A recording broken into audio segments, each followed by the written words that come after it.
Welcome to Mr. Nightbleed. Tonight, in 6 true stories.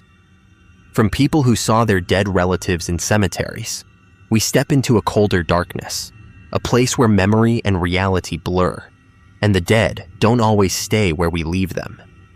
These aren't legends. These aren't rumors. These are real encounters. From people who walked into a cemetery and came face to face with someone they buried long ago. Every account you're about to hear comes from witnesses who swore they saw the impossible. Familiar faces moving through the fog, voices calling from between the stones, and footsteps that belong to the dead. My goal this month is to reach 4,000 subscribers. Almost 90% of viewers drift in, listen, and vanish back into the night without subscribing. Don't be one of them. Join the darkness. Subscribe now. Before we begin, tell me in the comments where you're watching from and what hour of the night it is for you, and if there's a cemetery in your town where someone you love is buried. And if anything strange has ever happened there, write it below, because when grief lingers and the world grows quiet, sometimes the dead find their way back. Kill the lights, silence the world, take a slow breath, and let us begin. My name is Gregory, and I'm from New Hope, Pennsylvania. I've lived here most of my life, on and off. It's one of those old river towns where you always end up running into somebody's aunt or someone who swears they remember you from kindergarten, even if you don't. The streets are narrow, the brick sidewalks are uneven, and there's always a flag or a wreath on at least half the doors. People come here for the antique shops and the little cafes. The part I live in isn't the pretty postcard side, though. It's just a quiet residential street that dead ends at the hill. My house sits right across from the cemetery. I mean directly across. Front porch, 2 lanes of asphalt, low brick wall, then graves.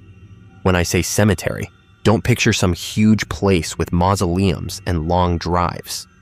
This one is small, probably half a block wide. Victorian era, mostly, from what I can tell from the dates. Old stones, a lot of them darkened and green at the bottom. The grass tries to swallow them in the summer. Some of the markers lean. In the middle, there's this broken angel statue, one wing gone, one arm missing, staring down at nothing. I moved back about 3 years ago, after my divorce. I got a job as a claims examiner with a regional insurance company in town. It's boring work, honestly. Screens, forms, people arguing over what's covered and what's not. 9 to 5, pretty regular. I actually like the routine.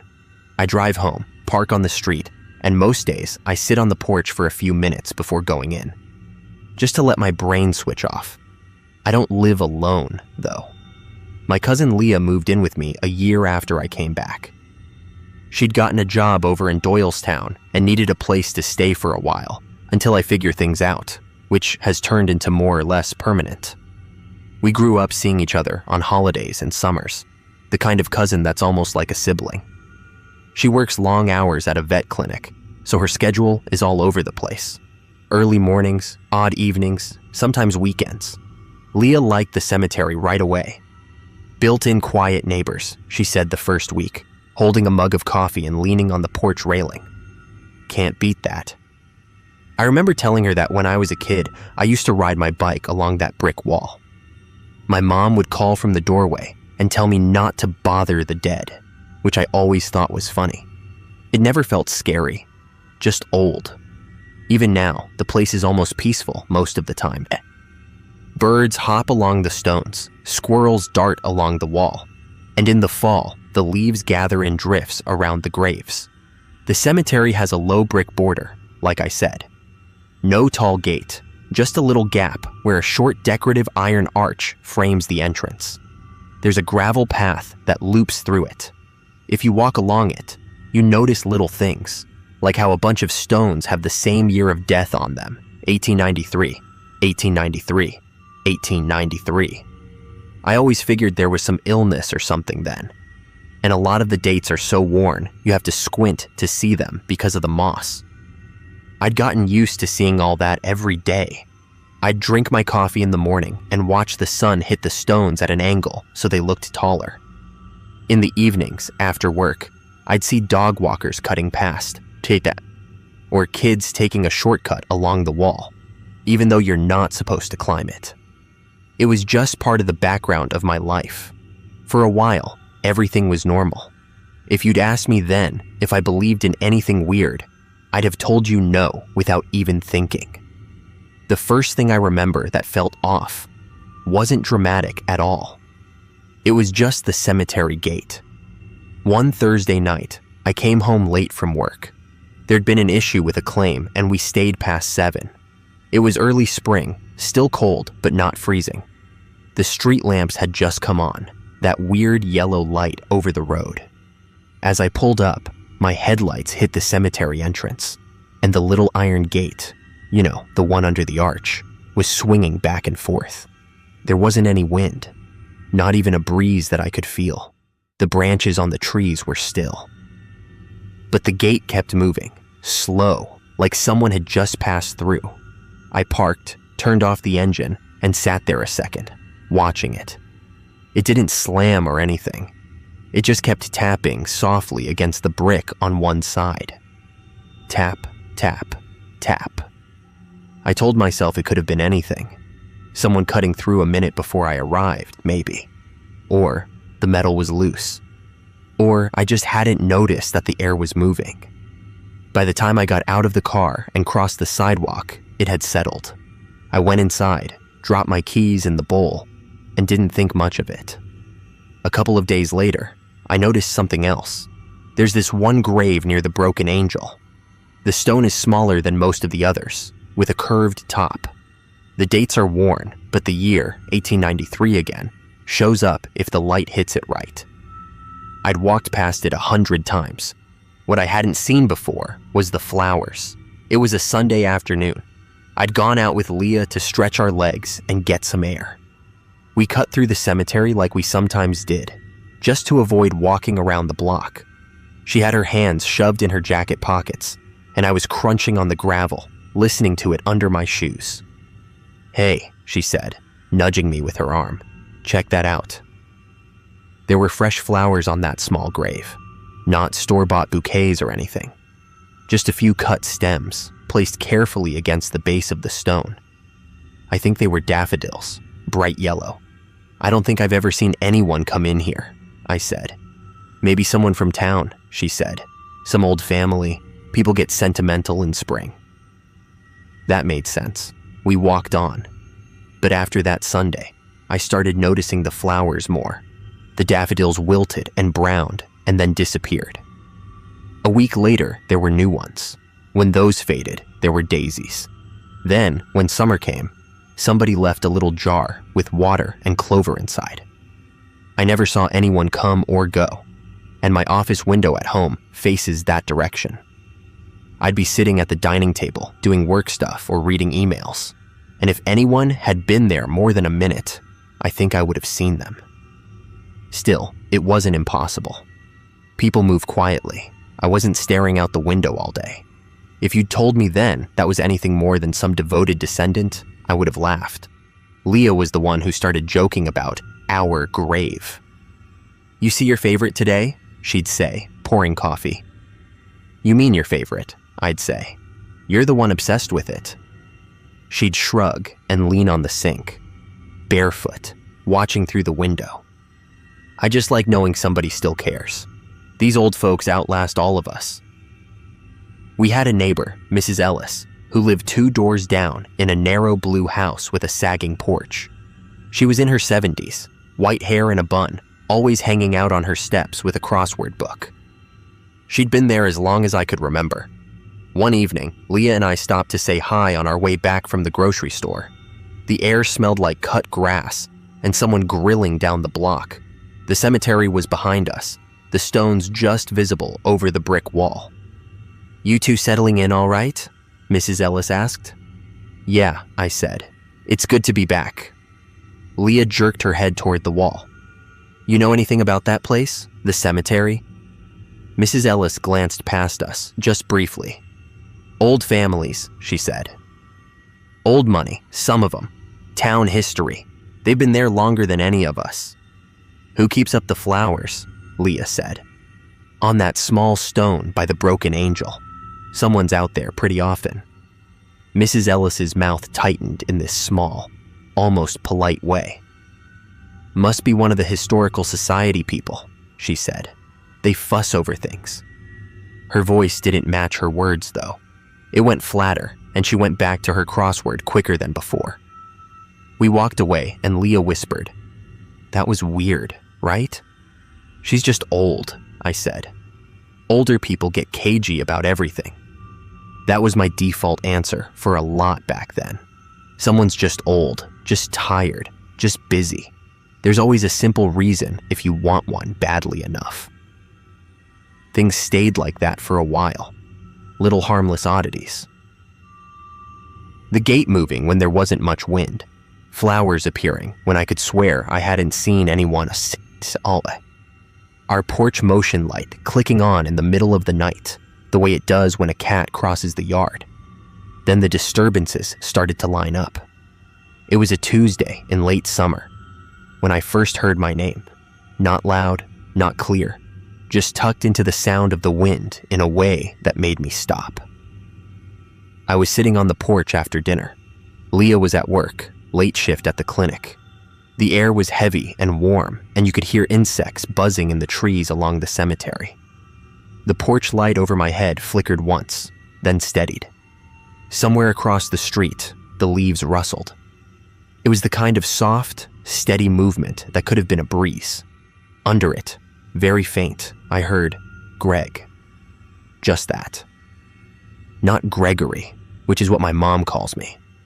Just Greg, in this low, familiar tone that could have been anybody's. I stood up and walked to the edge of the porch. The boards creaked under my feet.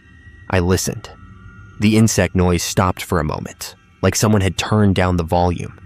Then a car passed at the end of the block, and the normal sounds came back. I told myself it was just one of the neighbors calling for someone with a similar name. Or the wind pulling at a loose shingle, and my brain trying to make it into something. You can hear anything in noise if you stare at it long enough. A few days after that, I was in the kitchen on a Saturday morning making coffee.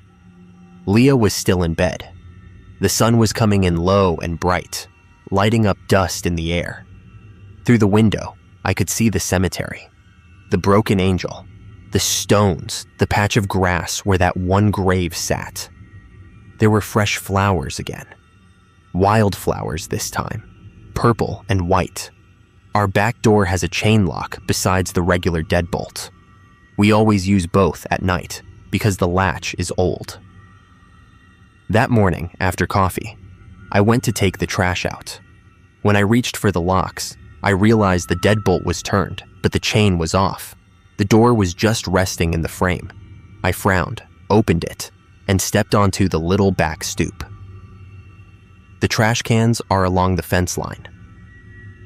As my foot hit the concrete, I heard the crunch, grit under my shoe. I looked down. There was a dusting of light gray dirt across the threshold, like someone had shaken out a rug there. It wasn't from our yard. Our soil is dark, and this looked almost like the fine, pale dirt you see around old stones, mixed with tiny bits of gravel.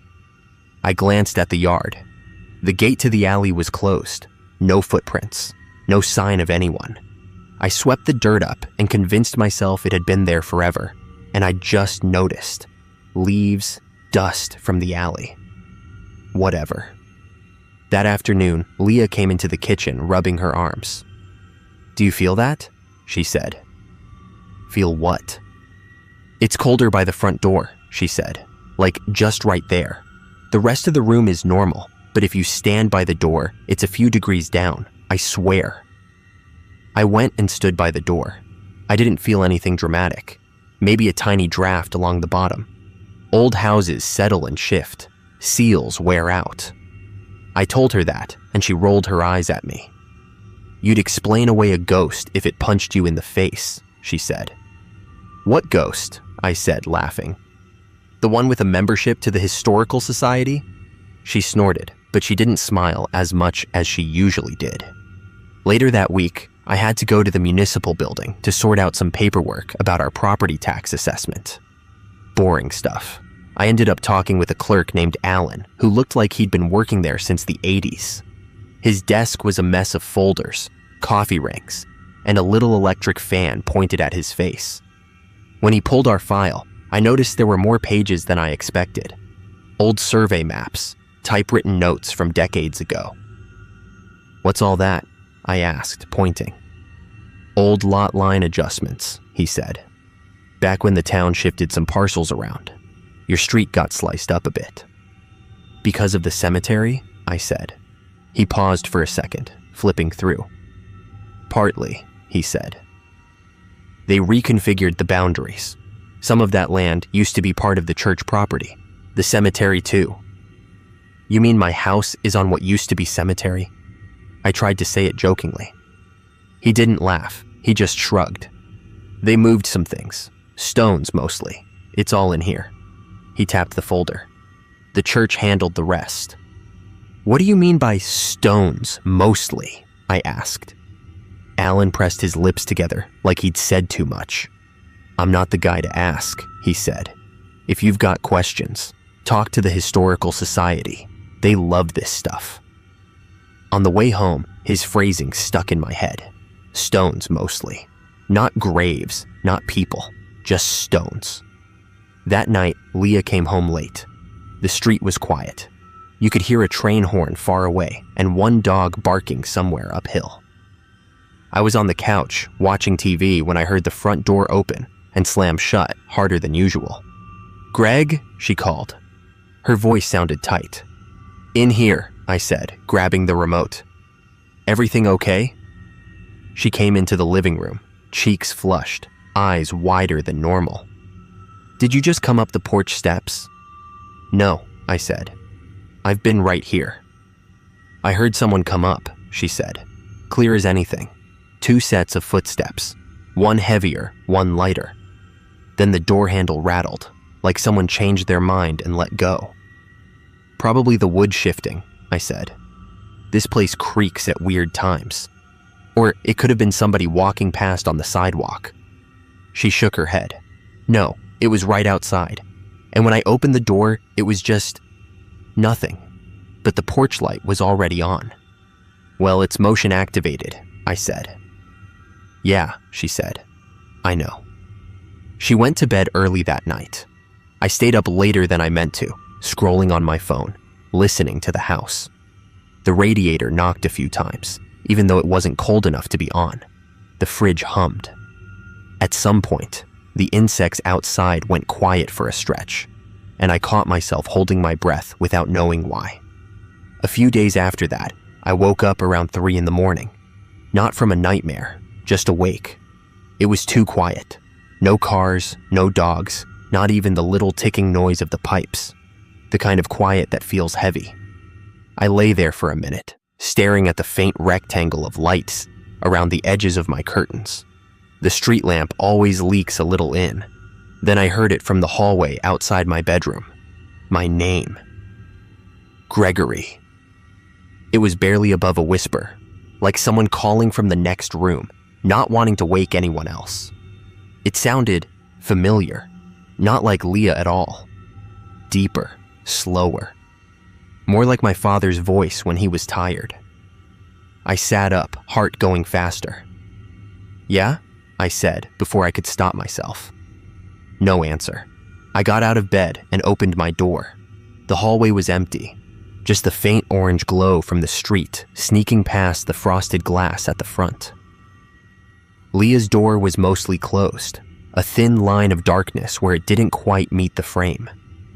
Her white noise machine was on, that soft static hiss she uses to sleep. I walked to the front door and touched the knob. It was cold, colder than the rest of the metal in the house. I checked the locks. Deadbolt, turned, chain, on. The next morning, I told myself it was one of those sleep paralysis adjacent things. You know how your brain can throw voices at you when you're in between sleep and waking? I didn't mention it to Leah. A couple of weekends later, I went into town to the Historical Society building. It's in an old stone house near the center, full of glass cases and black and white photos of the town back when everyone wore hats. I told the woman at the front desk I was interested in learning more about the cemetery on my street. She was probably in her 60s, with short gray hair and reading glasses on a chain. "Which one?" she asked. "The little one on Walnut," I said, "across from number 27. "Oh," she said, and her tone changed just a little, the way Mrs. Ellis's had. "That's the old Hill Street burial ground, though it hasn't been called that in a long time." I asked if there were records of who was buried there, mentioning the repeated year, 1893. She nodded and led me to a binder. The pages were photocopies of older ledgers, neat handwriting and faded ink. I ran my finger down the list, family names I recognized from street signs around town. A cluster of deaths in 1893, all within a few months. No explanation written in the margins. My eye caught on one entry halfway down. Infant, surname Ellis, 1893. No first name. "Some sort of epidemic?" I asked. "Likely," she said. "We had waves of fever back then. People didn't always write down the cause." When I asked about the property lines, the woman flipped to another section, frowned, and then shut the binder halfway. "You'd need to talk to the church about that," she said. "We only have partial records from when the city restructured that block." "What do you mean by partial?" I said. "There were removals," she said. "Relocation of some stones when the road was widened and new houses went up." She looked at me over her glasses. "Let's just say not everything got documented as carefully as it should have." "Are you saying there might still be graves under the houses?" I tried to say it lightly, but my voice came out thinner than I wanted. She didn't answer that. She just gave this small, sympathetic smile. "Those lots have been lived on for a long time," she said. "If anything was deeply wrong, I think someone would have done something by now." That didn't make me feel better. After that, I couldn't help seeing the cemetery and my house like pieces of a puzzle shoved together the wrong way. The low brick wall didn't look like a boundary anymore. It looked like a suggestion. A line someone drew after the fact. The next crossing, if you want to call it that, was small, almost nothing. One evening, I came home from work, dropped my messenger bag by the door like I always do, and went into the kitchen to start dinner. Halfway through chopping onions, I remembered I'd left a claim file I needed to review in my bag. I wiped my hands, walked back to the front hall, and stopped. My bag wasn't by the door.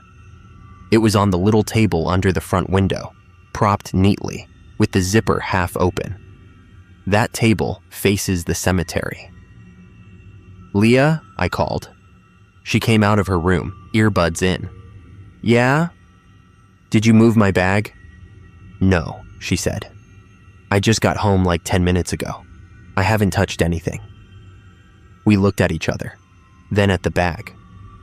"I must have put it there and forgotten," I said. "Long day." "Sure," she said. But her face didn't say sure at all. Later that night, after she went to bed, I sat at that table with the file open and realized the claim I was looking at involved a headstone, damage from a falling tree at a cemetery a few towns over. The photos in the file showed broken stone, cracked angels, names half wiped away. I actually laughed a little at the coincidence. Not a happy laugh, more like a sharp exhale. Around midnight, as I was getting ready to go to bed, I noticed the porch light flickering through the curtain. On, off, on, off.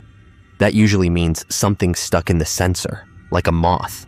I went to the door, opened it, and stepped onto the porch. The air was colder than it should have been for late summer.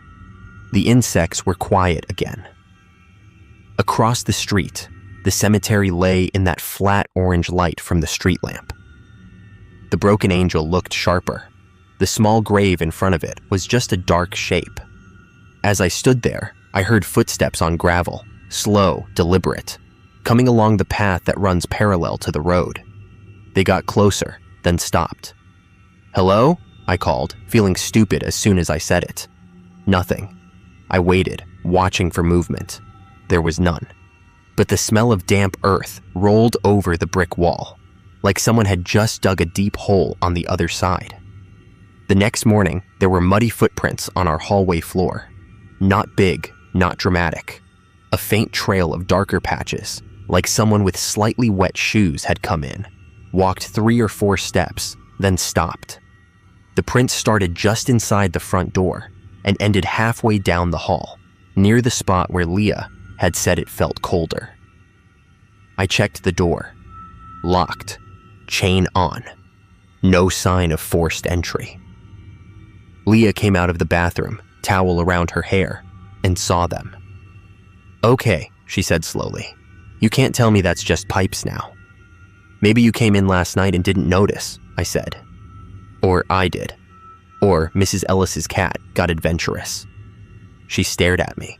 "Greg, listen to yourself." "I'm listening," I said. "I'm listening, and I'm hearing an older guy who doesn't want to panic over a little dirt." "Right," she said. "Well, I heard Dad last night," she added quietly. I looked at her. "What do you mean?" She leaned against the wall. "I woke up around 2. I was sure I heard him call my name from the hallway. Not like a dream. Like he was standing outside my door. Same tone he used when he wanted me to come downstairs and not wake Mom. And when I opened the door, it was just dark and cold. And I could smell." She stopped. "Smell what?" "Wet leaves," she said. "Like when we used to visit his grave after it rained." We didn't talk much after that. Just cleaned up the prints, if that's what they were, with paper towels and went on with our day. That's what you do. You fold the weird stuff into the normal routine and pretend it fits. It was about a week later when I finally walked over to that small grave alone. I'd been avoiding it, without consciously deciding to. I'd cross the street further down or cut through the alley instead of using the main entrance. This time, late on a Sunday afternoon, I made myself go. The air was starting to turn crisp. You could smell smoke from someone's fireplace. My shoes crunched on the gravel path as I walked past the broken angel. The flowers were there again. Not wildflowers this time, but a small bunch of white chrysanthemums, stems wrapped in a rubber band. Fresh, no browning at the tips. I stood in front of the stone and squinted at the inscription. The moss covered most of it, but I could make out parts. Surname first, worn but readable. It wasn't mine or Leah's. It was a name I recognized from somewhere else in town. A street, maybe. Or a shop. The first name was mostly gone. The death year, 1893, stood out pretty clear. Under that, smaller letters. Beloved child, taken too soon. Something about the size of the stone made my chest tighten. It wasn't quite as small as an infant's marker. More like a child old enough to run, young enough to be watched every second. A movement to my left made me turn. Mrs. Ellis was standing a few yards away, near the wall, as if she'd just come through the entrance. I hadn't heard her, no crunch of gravel, nothing. "Didn't mean to startle you," she said. "It's fine," I said. "I was just looking." She walked over slowly, her shoes somehow quiet on the path. She looked down at the stone between us. "Someone's been leaving flowers here," I said. "Yes," she said. "They have." "Do you know who?" She pressed her lips together. The skin around her eyes looked more tired than usual. "Some things don't change, even when they should," she said. I waited for her to say more. She didn't. "Did this kid die in whatever happened in 1893? I asked. Mrs. Ellis looked at me then, really looked, like she was measuring something. "There was sickness," she said. "And there was confusion. Records got mixed, families buried where they could. Then the town came along years later and decided to tidy it all up." She glanced toward my house. "Moved what they thought needed moving. Stones, mostly, I said before I could stop myself. Her eyebrows went up just a little. Yes, she said quietly. Stones, mostly. I felt a chill run through me, even though the sun was still out. So there might be... She cut me off by shaking her head. You live there now, she said. People have lived there for decades. They married, had kids, watched TV, argued about bills. Life goes on. Whatever's under that street, under those houses, has had a long time to get used to it. That doesn't really answer my question, I said. It's the only answer anyone ever gave me, she said. Her voice softened. You're not the first to ask, and you won't be the last. We stood there for a moment. The wind moving through the trees. Somewhere a crow called and then went quiet. Why are the flowers always fresh? I asked her. She says, it's like they're replaced as soon as they start to fade, but I never see anyone. Mrs. Ellis's face did something complicated. Sadness, maybe, and something like shame. Grief is a habit, she said finally. Some people never break it, even when they're gone. I didn't know what to do with that.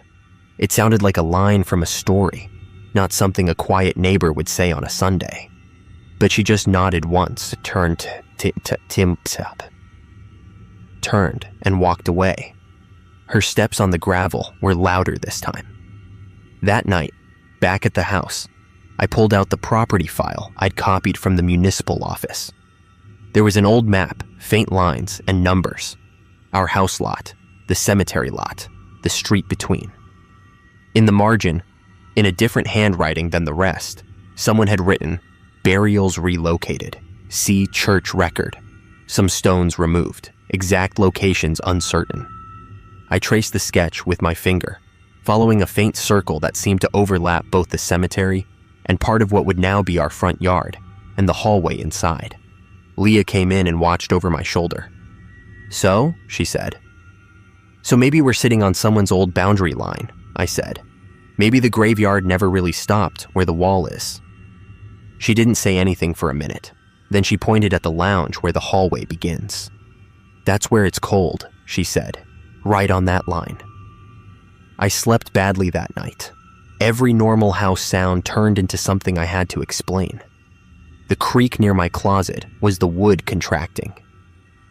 The soft thump overhead was just the neighbor's cat on their roof. The faint smell of dirt when the heater kicked on was dust in the vents. Sometime near dawn, in that gray space before the alarm, I thought I heard movement again in the hallway.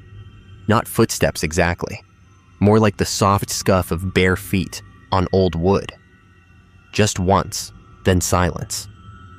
I stayed in bed. I didn't go check. You can call that cowardice or common sense.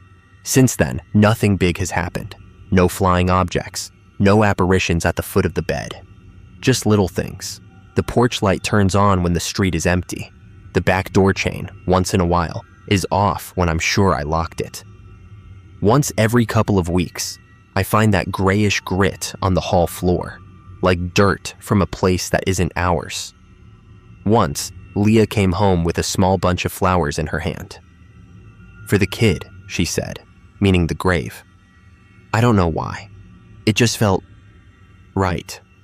We walked over together and laid them down. They looked almost identical to what had been there earlier that week.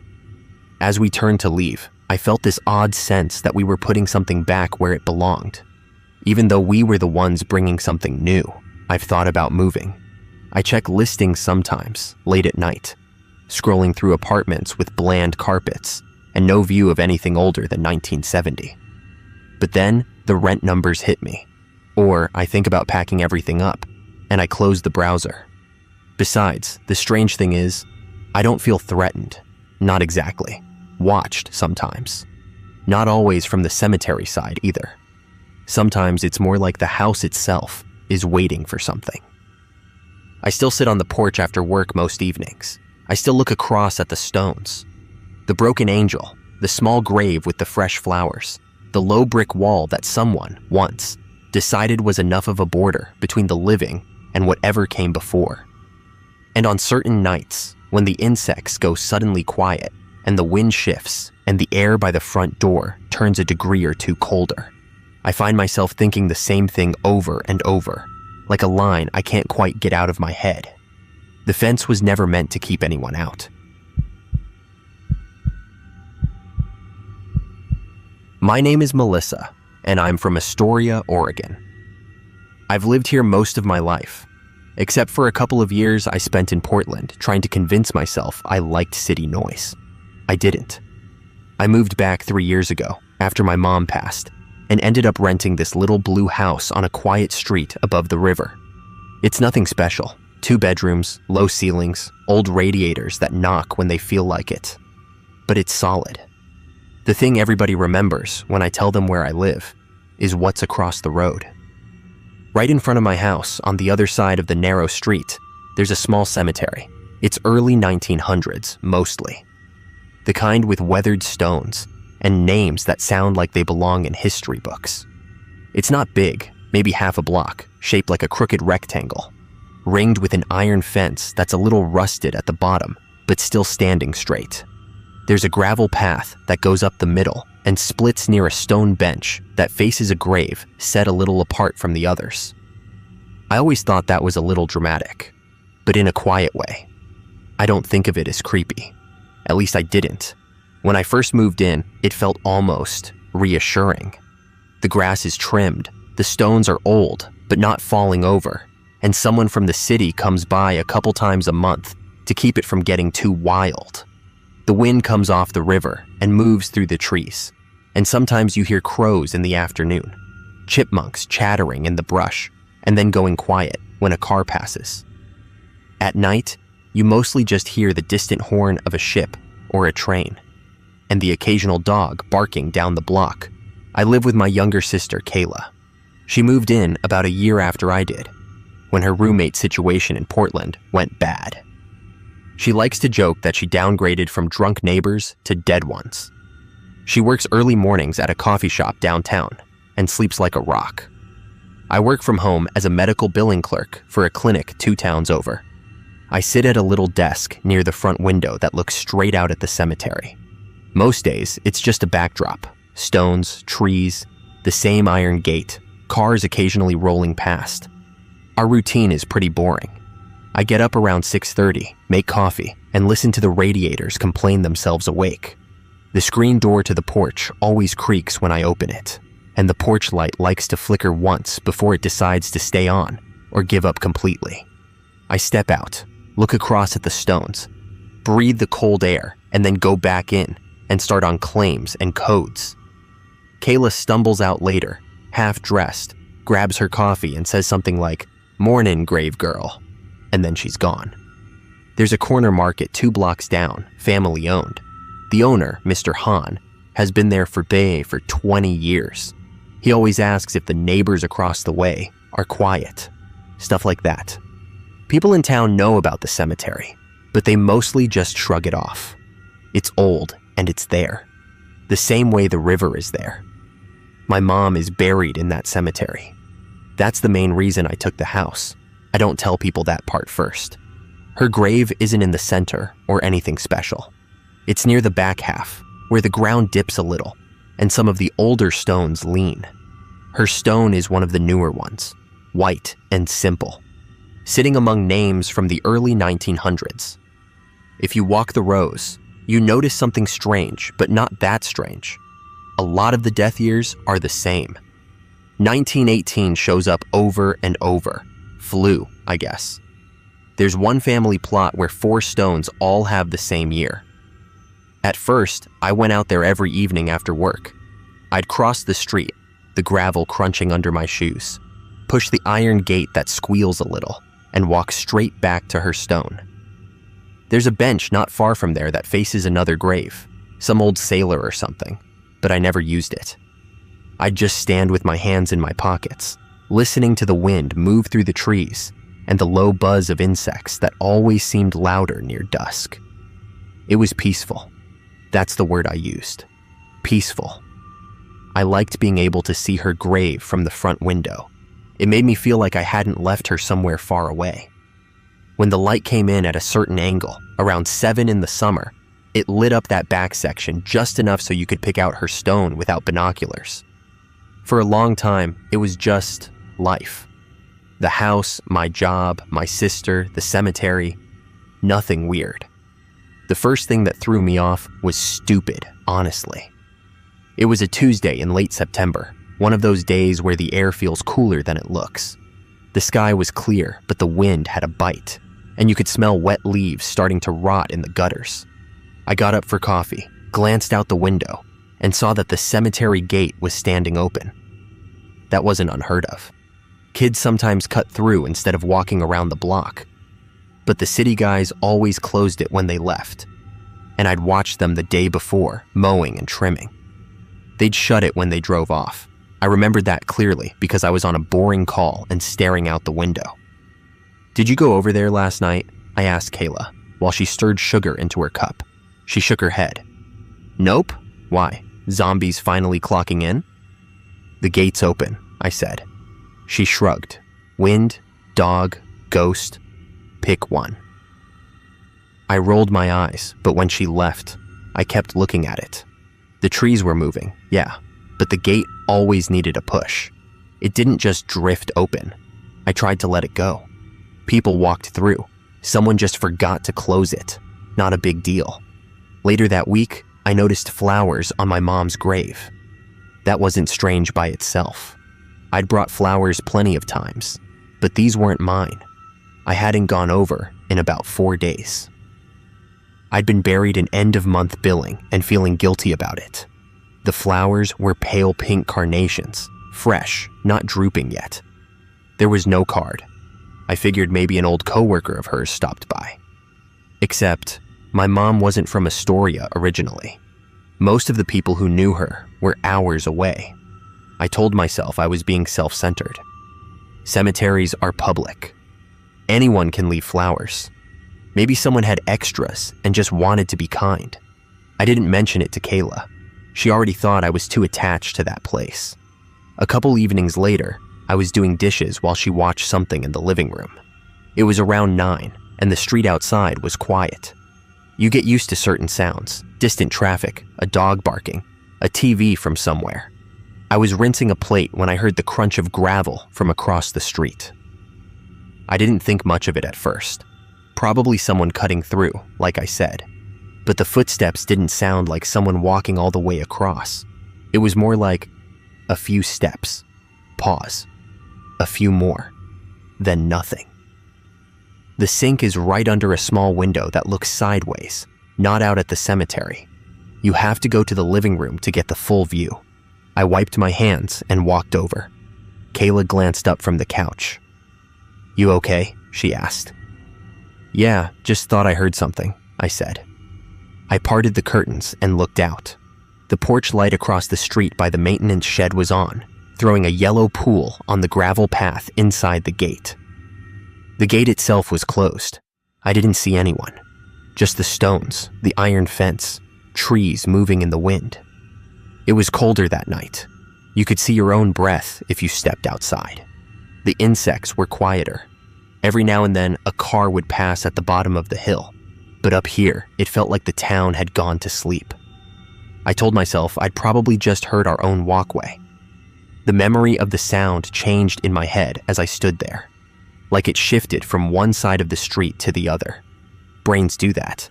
It bothered me more than it should have, though. I went back to the kitchen, but I didn't turn the radio on like I usually do. I just listened. Over the next week, little things stacked up. The gate would be open in the morning, then closed by afternoon, and I wouldn't see anyone go in or out. The flowers on my mom's grave changed. The carnations wilted and disappeared.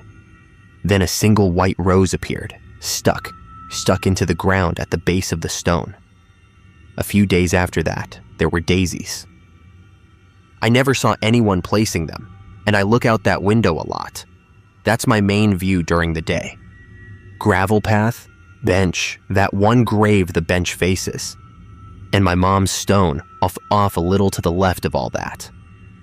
"Hey, grave girl," Kayla said one night while we ate takeout at the little dining table. "Did you leave more flowers out there?" I didn't even pretend not to know what she meant. Not this time. She raised her eyebrows. Creepy secret admirer for Mom? Very funny. I'm serious, she said, grinning. Maybe it's like some old boyfriend. Comes at night with a single rose, stands dramatically in the fog. There's no fog, I said, even though sometimes there was in the early morning. She shrugged. Yet. A couple of days later, at the market, I asked Mr. Han about the cemetery. It wasn't a big interrogation. It was just something I slipped in while I bought milk and cereal. Hey, do you know who takes care of the flowers over there? I asked, pointing my chin toward the street. The city mostly, he said. Volunteers on Memorial Day. Why? Someone's been leaving flowers on my mom's grave, I said. I just thought maybe it was part of some program, I don't know. He frowned a little. They don't do that, no, just maintenance. Maybe family, friend. She didn't have many here, I said. He gave one of those polite, tight-lipped smiles people do when they hit the edge of someone's grief. Well, people do kind things. Maybe don't question it too much, huh? He said it lightly, but he didn't meet my eyes when he handed me my change. Around that time, the sound started at night. Our house is old. It creaks, the wood settles. The radiators knock and hiss. I'm used to those sounds. I always have been. These were different.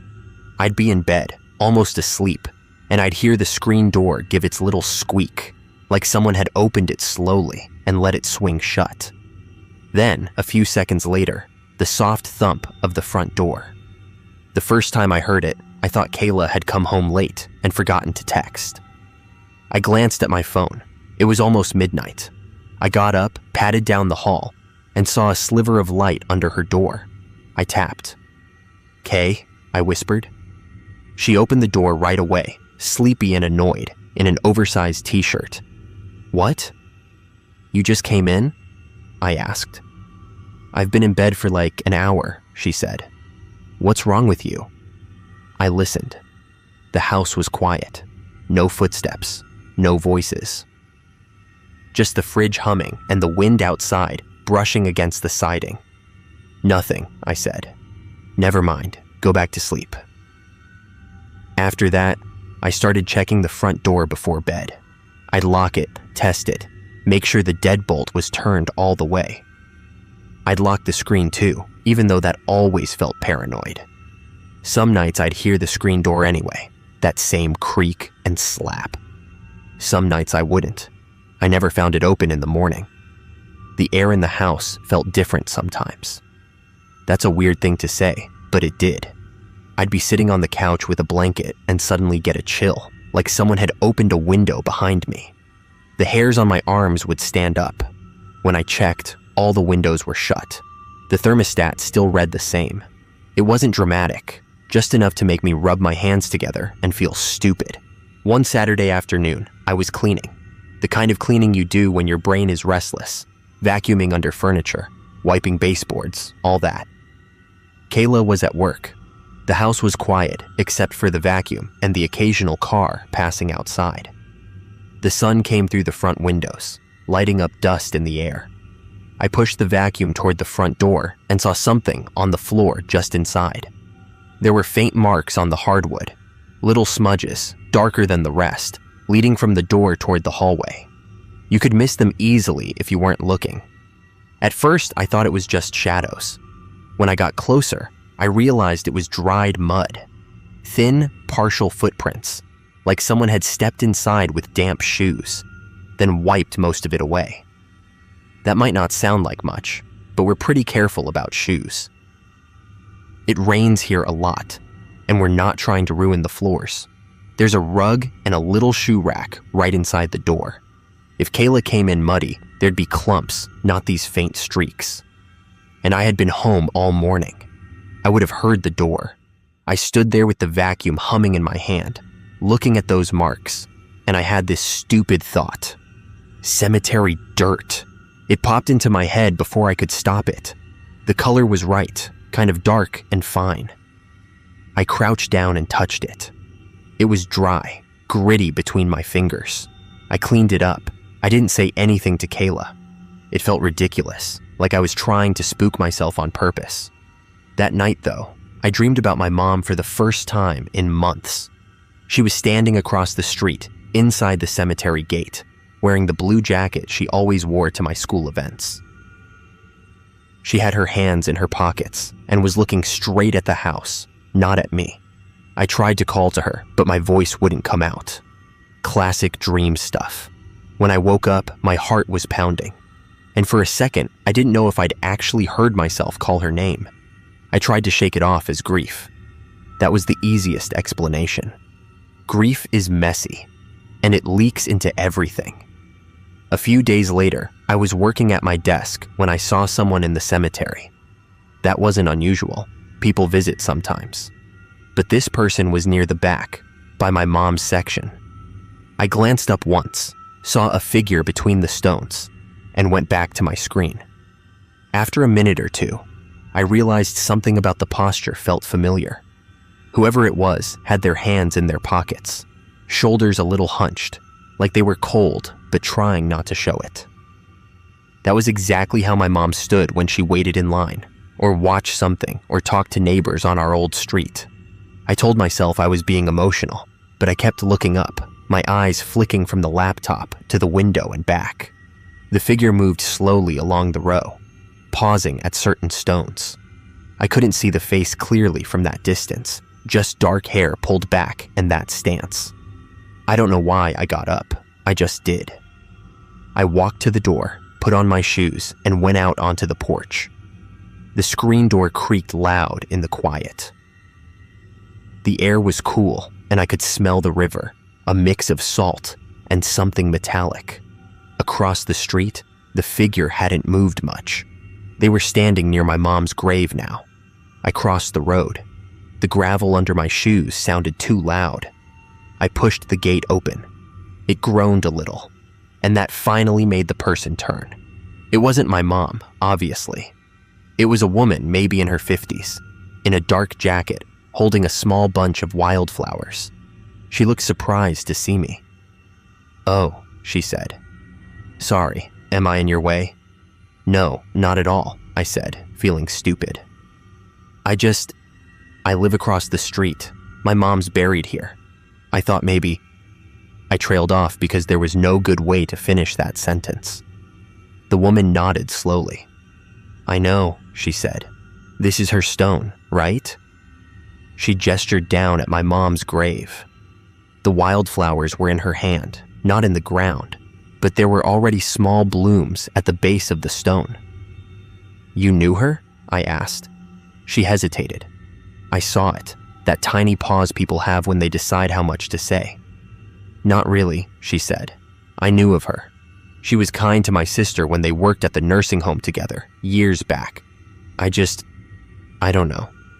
I like to look after some of the graves people don't visit often." "She is visited," I said, maybe too quickly. "By me.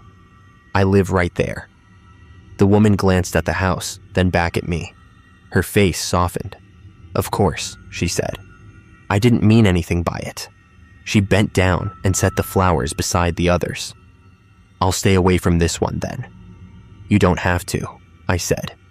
I felt embarrassed. "It's fine. I just didn't know who kept leaving them." She straightened up. "Sometimes it's easier not to know those things," she said quietly. I didn't really understand that, but I nodded like I did. We made small talk for a minute.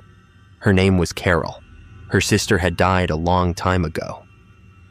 She liked walking the cemetery during the day because it was less hectic than the rest of town. Normal stuff. Before she left, she pointed toward the front section, near the bench that faced that one slightly separated grave. "That one always gets flowers," she said. "Every week, almost. People think the city does it, but they don't. Nobody knows who does. Funny, huh?" I looked where she was pointing. I'd seen that grave a million times, just never paid attention. The stone was older than my mom's, older than most, but not the oldest. Early 1900s, like I said. The name on it was worn, but still readable. I didn't think much about it then. That night, Kayla and I ate dinner on the couch, watching some show she liked. During a quiet part, she muted it and turned to me. "You keep staring out the window," she said. "You know that, right?" "I'm just thinking," I said. "About Mom?" "Yeah, and the flowers, and..." I trailed off. "Do you ever feel like the house is colder than it should be?" She snorted. "You mean like haunted cold?" "I mean drafty," I said, annoyed. "Like there's air moving when there shouldn't be." She thought about it. "Sometimes," she said. "But it's an old house. Relax. If anything weird comes over from the cemetery, I nominate you to deal with it." We laughed. It sounded mostly normal. A few nights later, I woke up to someone saying my name. It was soft, the way my mom used to wake me up on school mornings. Melissa. Not the sharp way people say it when they're mad.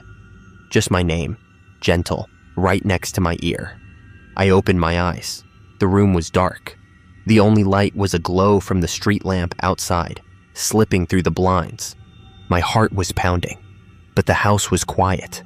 No footsteps, no door sounds, just the faint whoosh of wind and a dog barking far away, then stopping.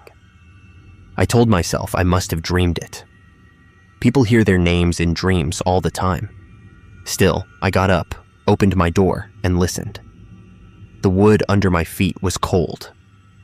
Kayla's door was closed. There was a strip of light under it.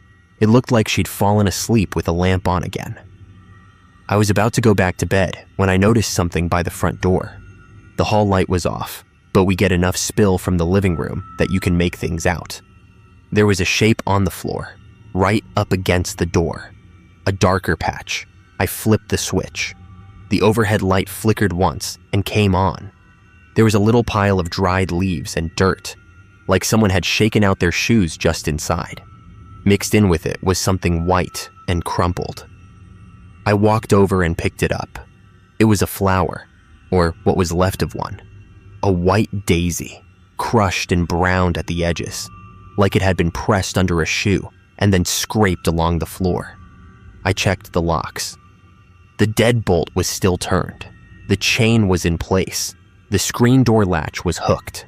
I checked them twice, timid, my fingers shaking a little. The next day, I called the landlord about drafts. I made it about heat loss, about the gas bill. He sent a handyman over. The guy checked the windows, the doors, the seals. He tightened a hinge on the screen door and said, "Yeah, these old frames shift. You're gonna get some air. It's normal." He didn't find any gaps big enough for a person. I didn't ask him to, obviously. That would have sounded crazy. On his way out, he paused on the porch and looked across at the cemetery.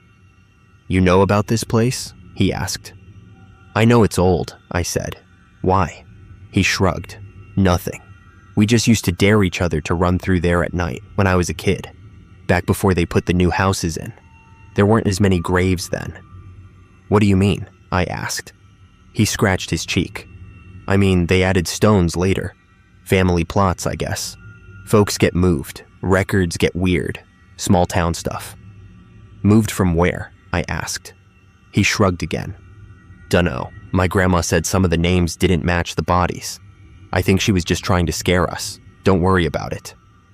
He said it like a joke, but I noticed he didn't look at the grave the bench faced. He looked at the ground instead. That bothered me more than it should have. After he left, I went back to my desk, but I didn't work. I just sat there, staring out at the stones. The wind was picking up. You could see it in the way the trees moved, the way plastic flowers on some graves trembled. I pulled up the county records site on my laptop. I didn't know exactly what I was looking for. I searched my mom's name, the cemetery parcel, burial permits. A lot of the scanned documents were old and hard to read. Handwriting, faded ink, that kind of thing. I did find something though. It was a list of burials by section, typed up sometime in the 1970s. A neat grid of names and dates. Next to my mom's name, under location, someone had written a little note, adjacent to existing family plot. That threw me. We don't have family here, not going back generations. My grandparents were from the Midwest. My mom moved here for a job when she was in her 20s. There shouldn't have been an existing family plot. I scrolled up the list, looking for our last name. Halfway down the page, in that front section near the bench, there it was. Same last name, different first. Date of death, 1918. Age, 9. I stared at it for a long time. My eyes started to hurt. 9 years old, same surname as mine, same spelling. I didn't recognize the first name, but that didn't mean anything. People reuse names, families move, coincidences happen. I told myself all of that, over and over. That night, Kayla worked a double shift. I was alone in the house. The wind picked up after dark, making the branches scrape against the roof. The radiator in the living room knocked like someone tapping on metal pipes. The porch light flickered and finally gave up, leaving the front of the house darker than usual. I tried to watch TV, but I kept turning the volume down because I thought I heard something underneath it. A soft crunch, a creak, a sigh. It might have been nothing. I don't know. Around 10, I muted the TV completely and just listened. The insects outside had gone quiet. The only sound was the wind, and every now and then, a car far away. I sat there for a long time, staring at the front door. I don't know how long I waited before it happened. Maybe 20 minutes, maybe less. The screen door creaked, just once, like someone was easing it open. Then I heard the faintest scrape of metal on metal, like the hook of the latch gently moving. The front doorknob didn't turn. The deadbolt didn't rattle. Nothing swung open. But the air in the room shifted. It felt colder, heavier. I could see my breath, just barely, in the blue light from the TV. "Hello?" I said, even though I knew how that sounded. Nothing answered. No voice, no footsteps. I stood up anyway. My legs felt rubbery. I walked to the door, put my hand on the knob, and held it there. It was cold, but not ice cold. Just cool metal. I didn't open it. I don't know why. Something in me decided that if whoever, or whatever, wanted in, it would have to come through on its own. Nothing did. After a minute, I took my hand away and turned around. That's when I noticed the picture frames on the entryway table. 2 of them were tilted forward, like someone had bumped the table on their way past. One was the last photo I'd taken with my mom, right before she got sick. The other was a picture of me and Kayla as kids, standing in front of our old house. I hadn't touched those frames in days. I fixed them and went to bed with my heart beating too fast, telling myself the vibrations from the wind or the radiators had shifted them. That was all. A few nights later, I saw her. I was at my desk, finishing up a late claim. It was close to midnight. The house was quiet. Kayla was staying at a friend's place after a party. I was the only one home. Outside, the cemetery was lit only by the street lamp at the corner, and a faint glow from a house down the hill. I looked up for a second to rest my eyes, and that's when I saw the figure by my mom's grave. She was standing still, facing the stone. Dark hair pulled back, hands in her pockets. That familiar stance. My brain supplied Mom before I could stop it. Just like with the woman earlier. This time, though, the distance and the dark made it worse. I couldn't see her face at all, just a silhouette. I watched for maybe 30 seconds, not breathing. The figure didn't move. The wind made the trees sway, but she stayed solid. I realized my hands were shaking. I knew, logically, this couldn't be her. I knew that, but grief doesn't care about logic. It presses on the tender spots whenever it wants. I stood up, walked to the front door, put my shoes on, and opened the screen. The air outside was very still, colder than it had been an hour before. The insects were silent. No dogs, no cars. Just a distant church bell ringing the quarter hour somewhere across town. I crossed the street slowly, never taking my eyes off that spot. As I got closer to the gate, the figure finally shifted.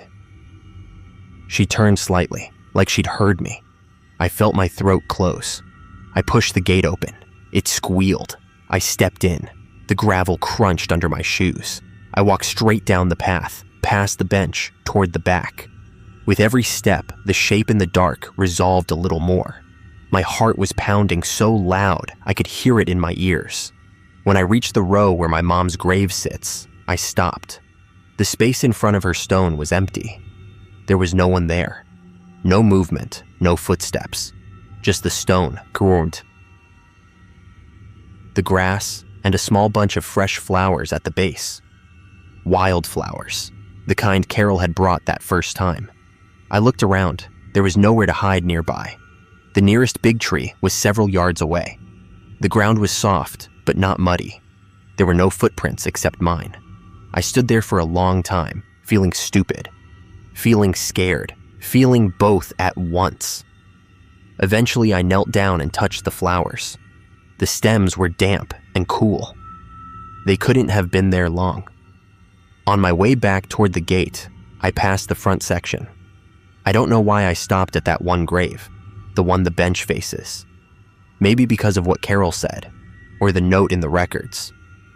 Either way, I found myself standing in front of it, tracing the worn letters with my eyes. The surname was the same as mine, no question. The first name sank in slowly. It wasn't mine. It wasn't Kayla's. It was my mom's, spelled exactly the same. Date of death, 1918. Age, 9. I felt this weird, hollow feeling in my chest. It was like standing on a step you thought was there and finding empty air. It was just a name. That's what I told myself. Just a coincidence. Families reuse names all the time. Records get messy. Stones get added later. The handyman had said that. My mom's parents never mentioned any relatives out here, but that didn't mean there weren't any. I stood there until my fingers went numb from the cold. Eventually, I went back to the house, locked the doors, and sat on the couch in the dark, listening to every small sound. I didn't tell Kayla about seeing the figure.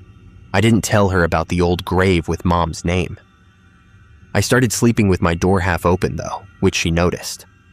"You okay?" she asked one morning, pouring coffee. "Yeah," I said. "Just been having weird dreams." "You're doing the thing," she said. "What thing?" "Staring at the cemetery like it's gonna answer a question you're too scared to ask out loud." She wasn't wrong.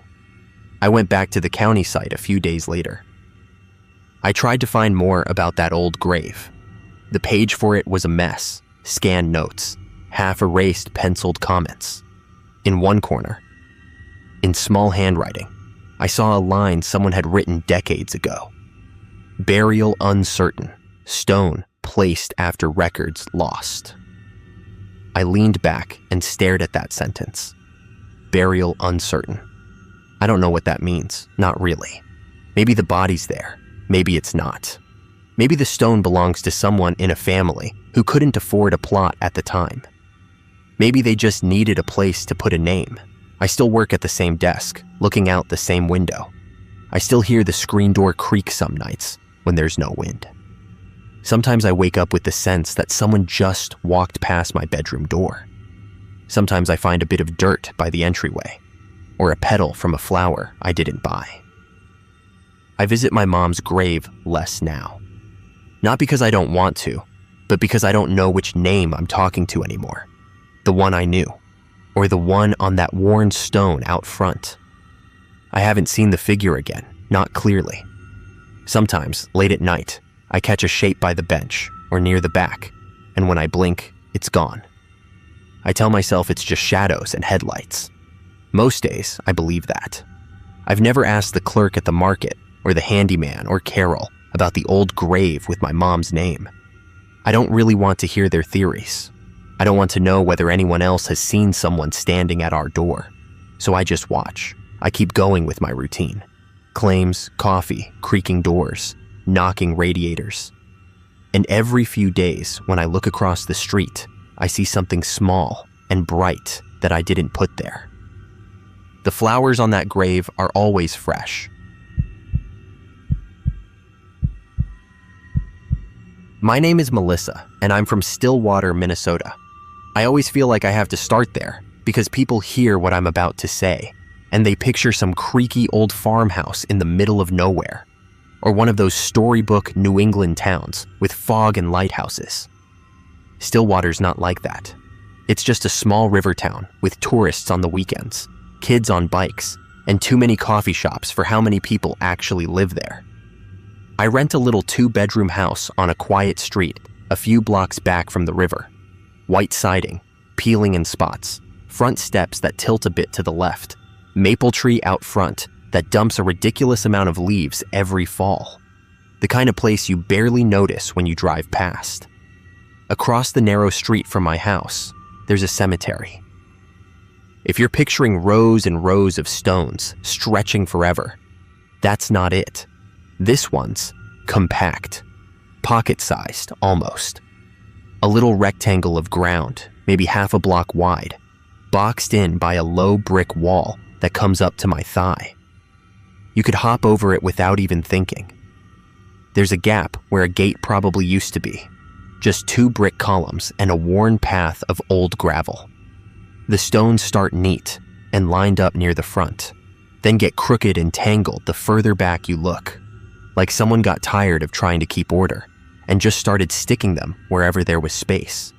It's old too, Victorian era, from the dates I've bothered to read when I walk by. 1880-something, 1890-something. Lots of carved flowers and crosses and beloved mother, and gone but not forgotten.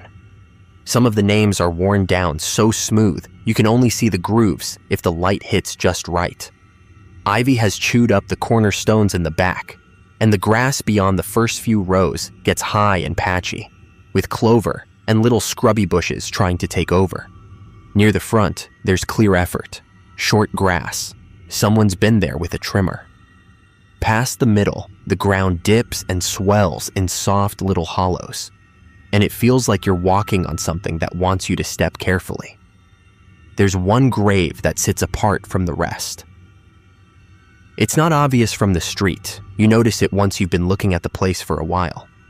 The main rows are all tight together, shoulder to shoulder, and then off to the right, near the back where the wall bows out a little, there's a single stone with a good few feet of space all around it, like the others decided not to get too close. In front of that stone, facing it directly, there's an old stone bench. It's not fancy, just a slab set on 2 rough supports, but it's the only bench inside the wall.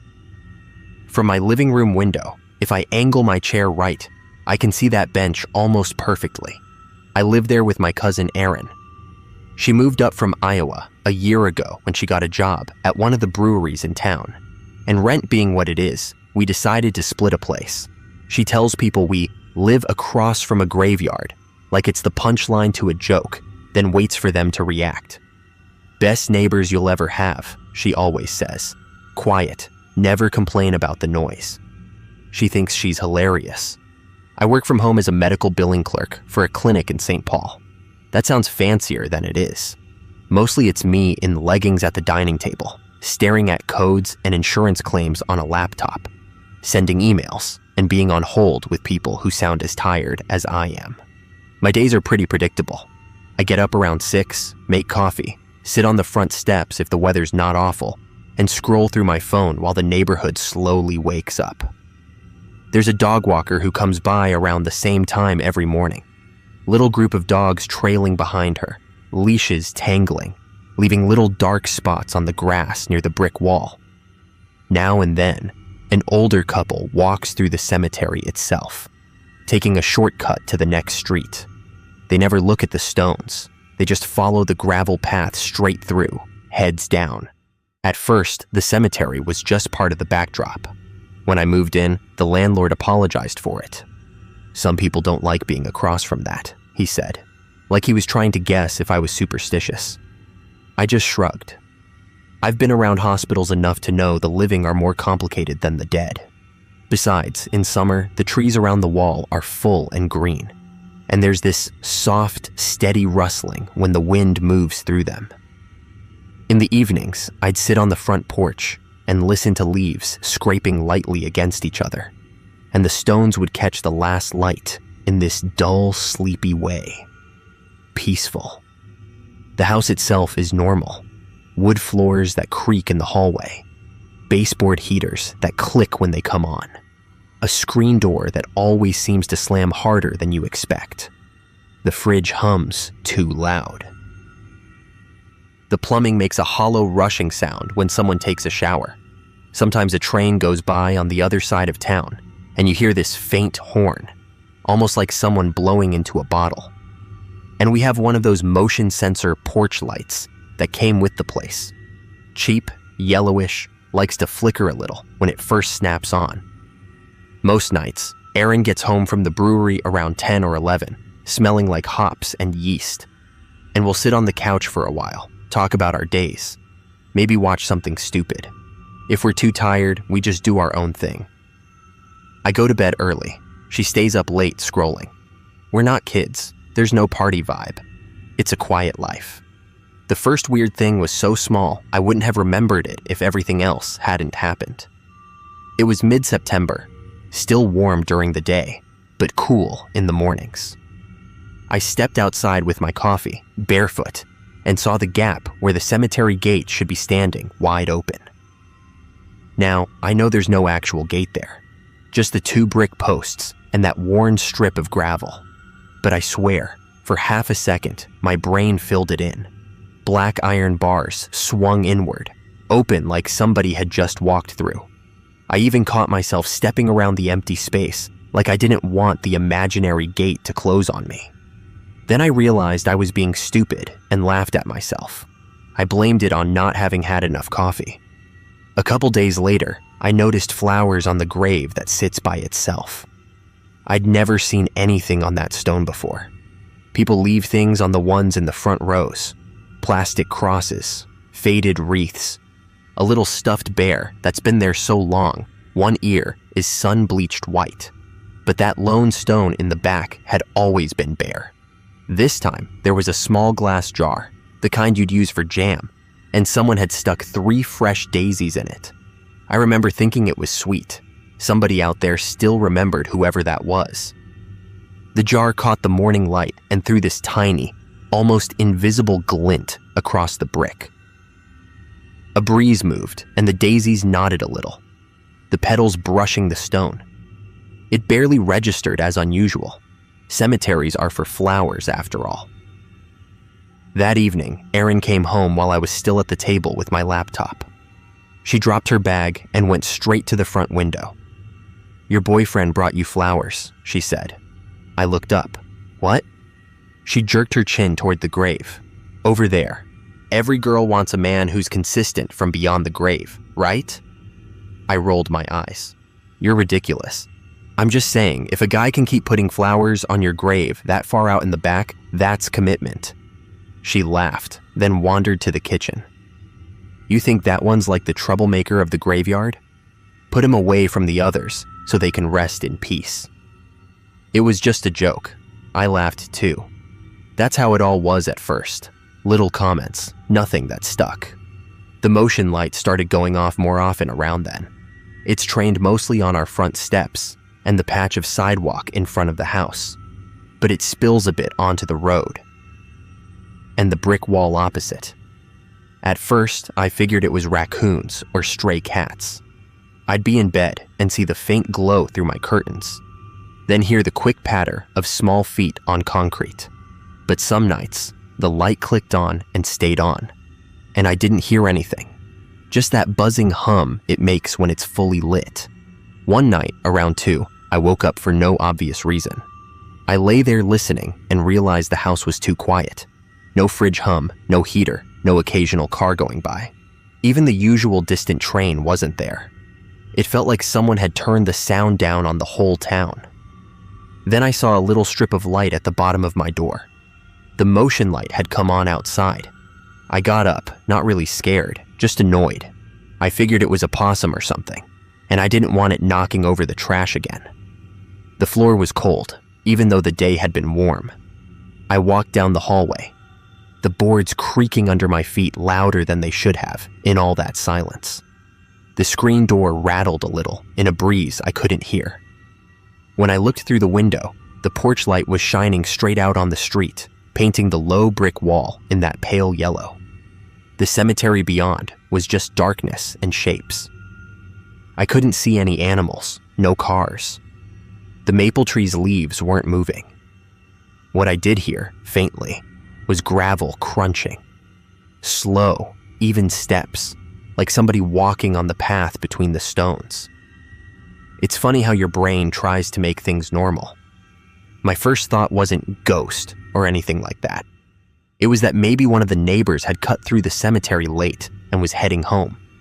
People do that. The cemetery connects our street to the next one over. I couldn't see anyone though, and the sound didn't move the way real footsteps do. It didn't get closer or farther away. It was just there, like someone was pacing in place. I went back to bed.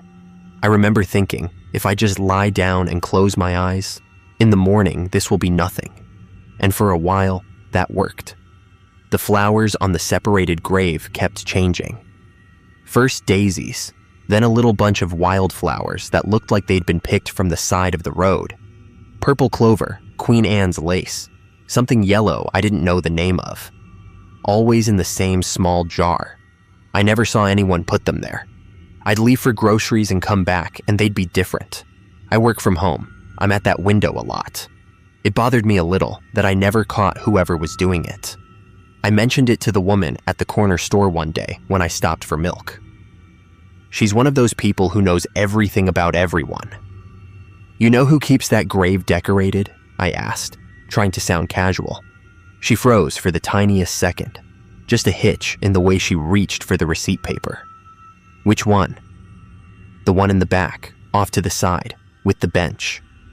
Her mouth tightened, not angry, just like she'd bitten down on something sour. "Oh, that corner. Well, there are still a few families in town who look after their people," she said. "Some things go way back." Then she slid the receipt toward me and changed the subject so fast it was clumsy. "You try the new coffee place on Main yet? My niece says it's good." It was weird, but again, I let it go. Small town people are private about certain things. Old deaths, old scandals. I figured maybe whoever was buried there went out in some ugly way, and they didn't like gossip. Around October, the disturbances stopped being so easy to explain away. The motion light came on 3 nights in a row at exactly 3:17 a.m. The first night I didn't check the time. I just squinted at the glare under my curtains and went back to sleep. The second night, I checked my phone and happened to see the digits. The third night, I woke up already looking at the clock on my nightstand, like I knew what I was supposed to see. 3:17. Then, a heartbeat later, the light clicked on outside and flooded my room with that thin, dull yellow around the edges of the shade. I mentioned it to Aaron over breakfast. "Our porch light has a sense of drama," I said, trying to joke. 3 nights in a row at exactly the same time. She spooned yogurt into her mouth and shrugged. "Probably a bat circling around. They've got weird patterns. Or your boyfriend from the cemeteries on a schedule." "You and that joke," I said. But something about it made my skin crawl a little that time. That afternoon, between claims, I opened another tab and searched for cemetery records for Stillwater. There's a PDF on the city website with plots listed, sections and numbers. I scrolled through until I found our street. The little cemetery didn't have an official name, just Block 12 Burial Ground. The rows were labeled A through F. I traced the layout in my head: front row, middle, back. There was a rough map on the last page. Most of the graves were marked with names and dates. Some were just unknown. The cluster off to the right in the back was there, but when I looked for the single grave that's set apart, I couldn't find it. There was a gap on the diagram where it should have been, just an empty space in the list. Section F, plot numbers jumped from 27 to 29. No 28. I zoomed in until the pixels blurred. Maybe it was a scanning error. Maybe my sense of where the grave was wasn't accurate. The map was old. You could tell by the way the ink had faded in spots. It could easily have missed a stone or two, but once I saw that blank space, I couldn't unsee it. That night, I sat on the front steps a little later than usual, hoodie pulled up, hands around a mug of tea. The air had that thin chill that creeps under your sleeves. Cars passed occasionally, headlights sliding across the stones, turning names into bright slashes, then letting them sink back into shadow. The porch light flicked on when I shifted and lifted my mug. I watched the bench. It's funny. You'd think an empty bench wouldn't feel like anything. It's just stone. But under that light, the seat looked slightly darker in the middle, the way it does after someone stood up, like the remaining body heat had changed the color for a second. I knew that made no sense. Rock doesn't do that. Still, my brain handed me that explanation and waited for me to accept it. The wind picked up and stirred the leaves in the maple tree. Across the street, though, the trees around the cemetery wall stayed still. No rustling, no movement, just their dark shapes against the sky. The difference was noticeable. I heard the gravel again. 1, 2, 3 steps. Pause. 1, 2. It was so soft that if I hadn't already been listening, I might have missed it. I told myself it was just someone cutting through. I held on to that until my phone buzzed in my pocket. It was Erin, texting from work. "We're slammed, might be late, don't wait up." There went the idea that she was out there messing with me. A few days later, the line between over there and over here started to blur. It had rained all morning, a slow, steady drizzle that turned the street into a dull mirror. The dirt along the base of the brick wall had turned to a pale, tacky mud. I worked through lunch, trying to clear a backlog, and didn't notice the rain stopping. Around 3, I got up to stretch and refill my water. On the way to the kitchen, I passed the front door and saw something dark on the mat. There were footprints. They weren't dramatic, like in a movie. Just a few faint marks, but clear enough. The kind you get when someone steps out of wet ground and onto dry concrete. Darker patches in the shape of a heel, then the ball of the foot, then toes if you look close. They went from the outside edge of the porch straight up to the door, stopped there, and didn't go back. The spacing looked like an adult's stride. I opened the door and looked out. The porch steps were dry except for those prints. The street was mostly dry now, too. The water gathered in shallow dips by the curb. Across from us, in front of the cemetery wall, the mud was churned up in a couple places, like someone had been standing there for a while, shifting their weight. I checked the time. Middle of the afternoon. If it had been a delivery driver, there would have been a package. No one had knocked. Erin wasn't home. The neighbors' cars were all in their usual spots. Nobody seemed to be out. I don't know how long I stood there, listening. I could hear a lawnmower somewhere blocks away, a dog barking twice and then going quiet. A crow called from the direction of the river. Little normal sounds, nothing near the porch, but my heart was beating way too fast for how ordinary it all looked. I told myself it was just some kid cutting across our porch to get out of the rain. Maybe they'd changed their mind and gone the other way. I got a rag and wiped the prints up. The whole time, I kept glancing across the street at that bench and that single grave. The jar was there again, this time with red flowers. They looked almost too bright for the gray afternoon. That night, I dreamed someone was standing at the foot of my bed. When I woke up, there was no one there, obviously, but the feeling clung to me like static. I could smell damp earth, that cold, mineral scent you get when you dig up a plant. For a minute, I thought maybe the windows were open, but they weren't. The room was sealed tight, the heater knocking softly in the corner. A few evenings after that, I heard Erin call my name from the kitchen while I was in the hallway. "Mel?" "Yeah," I said. No answer. I walked into the kitchen. The light was on. The window over the sink was closed, The back door was shut. Her keys weren't on the hook by the door, which meant she wasn't home yet. I checked my phone. No missed calls, no texts. When she did come in, half an hour later, I asked if she'd called me earlier, maybe from outside. She frowned. No, why? Nothing, I said. I think I just misheard the TV. We hadn't had the TV on. By the time the leaves started to really fall, I'd gotten into the habit of keeping curtains half closed after dark. It wasn't like me. I used to like seeing the streetlights through the windows, little moving shapes of cars. But now, the reflection of the room on the glass made it too easy for my brain to imagine someone standing just beyond it, looking in. One Saturday, it was bugging me enough that I decided to go down to the city office and ask about the missing plot on the map.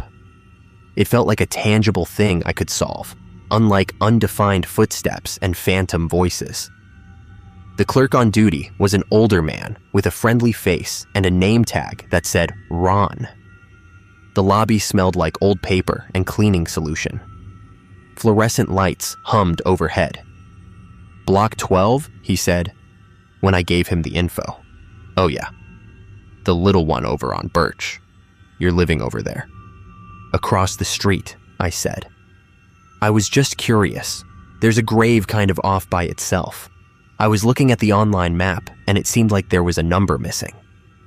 I tried to sound like someone mildly interested in local history, nothing more. He laughed once, short and without much humor. That map's old, a lot of holes in it. Do you have a more updated version? He hesitated, then turned to a filing cabinet. The drawer screeched a little as he pulled it out. He flipped through folders until he found one labeled Block 12. Inside, there was a paper map, edges yellowed, covered in neat handwriting in black ink. He spread it on the counter between us. I leaned in. The layout matched the one I'd seen online. Rows, sections, numbers. There, in the back right, was that gap again. 27, then a blank space, then 29. What about that one? I asked, pointing. Ron scratched his cheek. Admin thing, he said.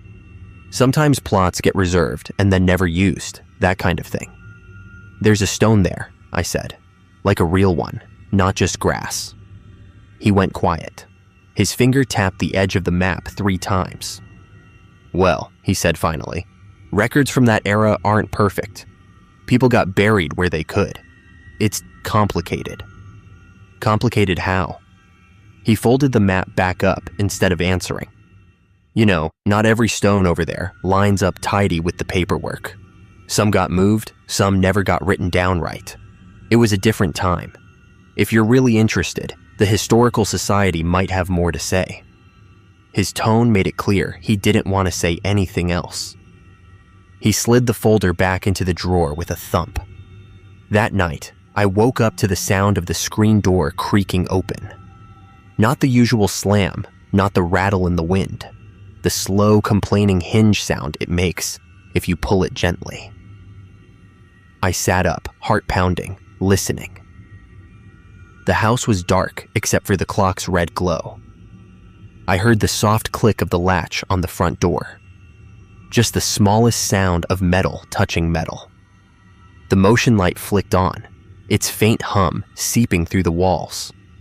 Every instinct I had told me to stay in bed. But habits are strong, and I've always been more stubborn than smart. I got up, grabbed my phone, and padded down the hall. The boards under my feet seemed to know I was trying to be quiet, responding with long, low creaks instead of sharp ones. When I reached the front door, I saw that the deadbolt was still turned. The chain was hooked. The door itself was closed. But the screen door was hanging half open, visible through the small glass pane, moving slightly in a breeze I couldn't feel, as if someone had just stepped through it and let it swing back. The porch light shone out across the steps, over the street, right onto the brick wall and the first row of stones. I could see part of the bench too. Someone was sitting there. At least, that's what my brain told me at first. A darker shape against the darker background. The impression of a person hunched slightly forward. I blinked, and the shape resolved into the shadow of the maple tree's branches, stretched and warped by the angle of the light. I told myself that's all it had ever been. I kept telling myself that while my heart hammered in my throat. Behind the glass, in the thin strip of reflection, I saw movement. It looked like someone walking down the hallway behind me. Just a flicker, a suggestion. I turned around, but the hall was empty. Erin shifted in her room, her bed springs complaining once, then settling. I thought about knocking on her door, saying, "Hey, do you hear any of this?" But there was something about dragging it into the open that felt worse than keeping it to myself. Over the next week, small things were off. A chair pulled out from the table when I knew I'd pushed it in. A picture frame slightly tilted when I hadn't dusted. My keys not on the hook where I always hung them, but on the little table by the window facing the cemetery. Nothing dramatic, just enough to make me pause.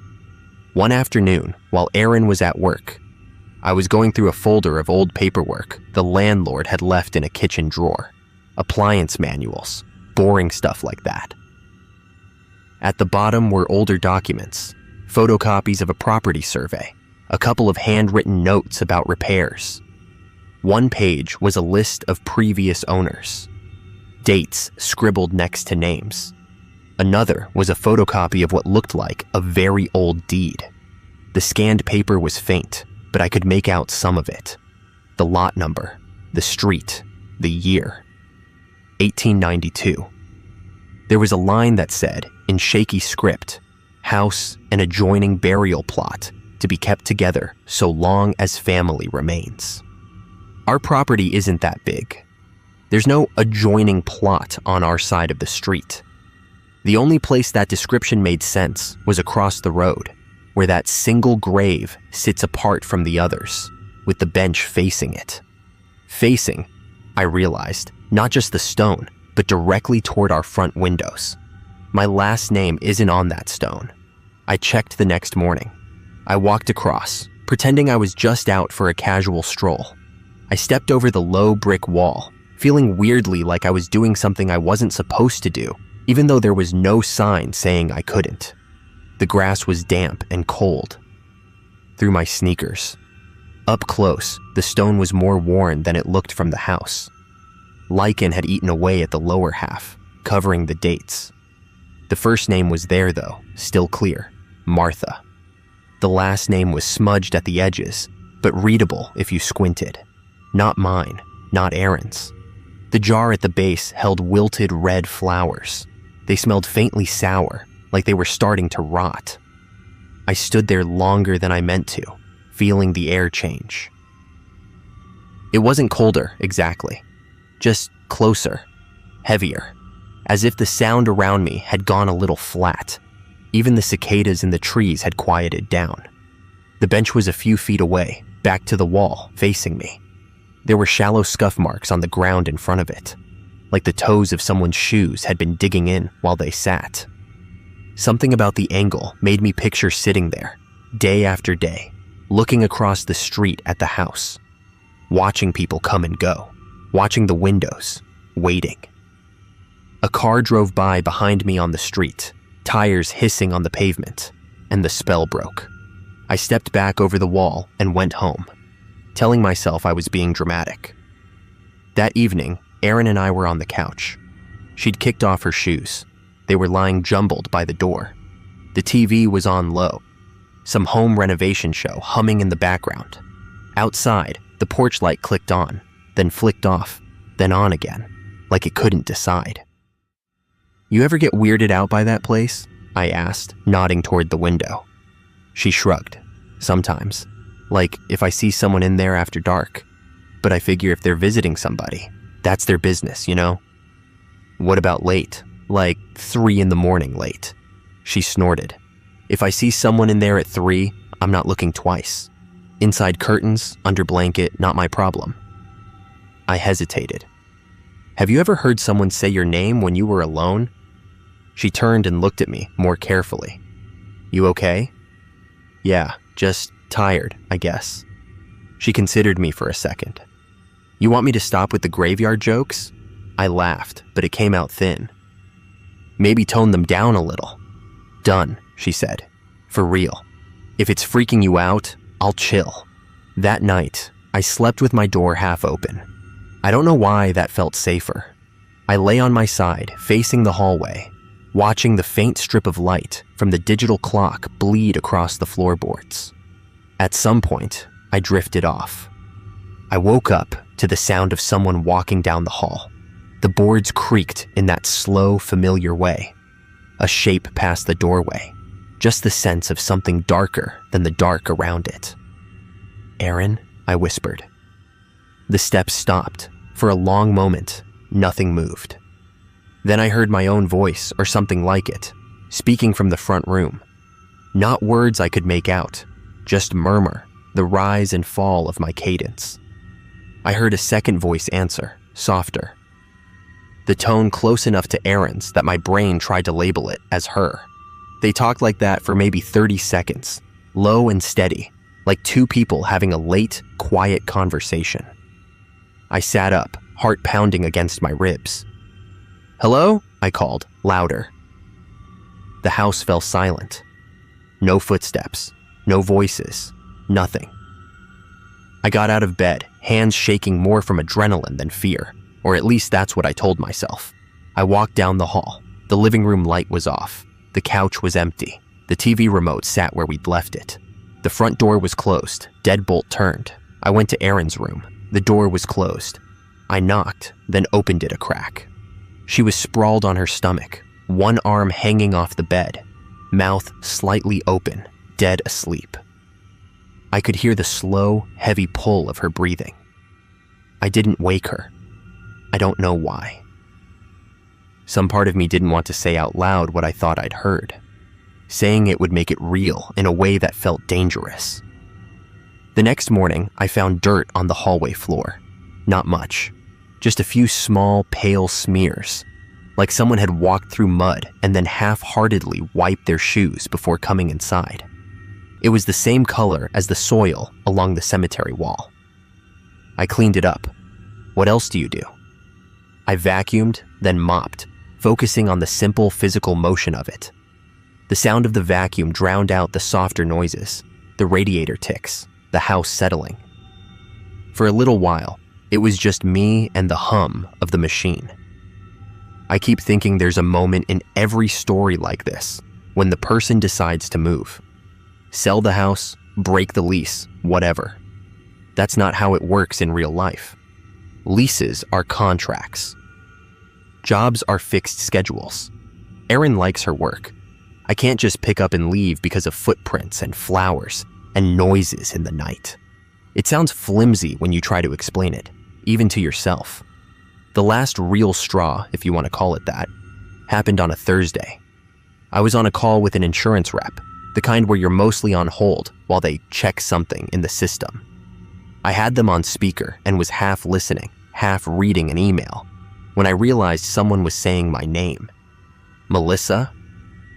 It wasn't the person on the phone. Their hold music was still playing, that tinny, over-cheerful tune. The voice saying my name was coming from the front room. It sounded like Erin at first, but with an odd flatness, like all the warmth had been ironed out.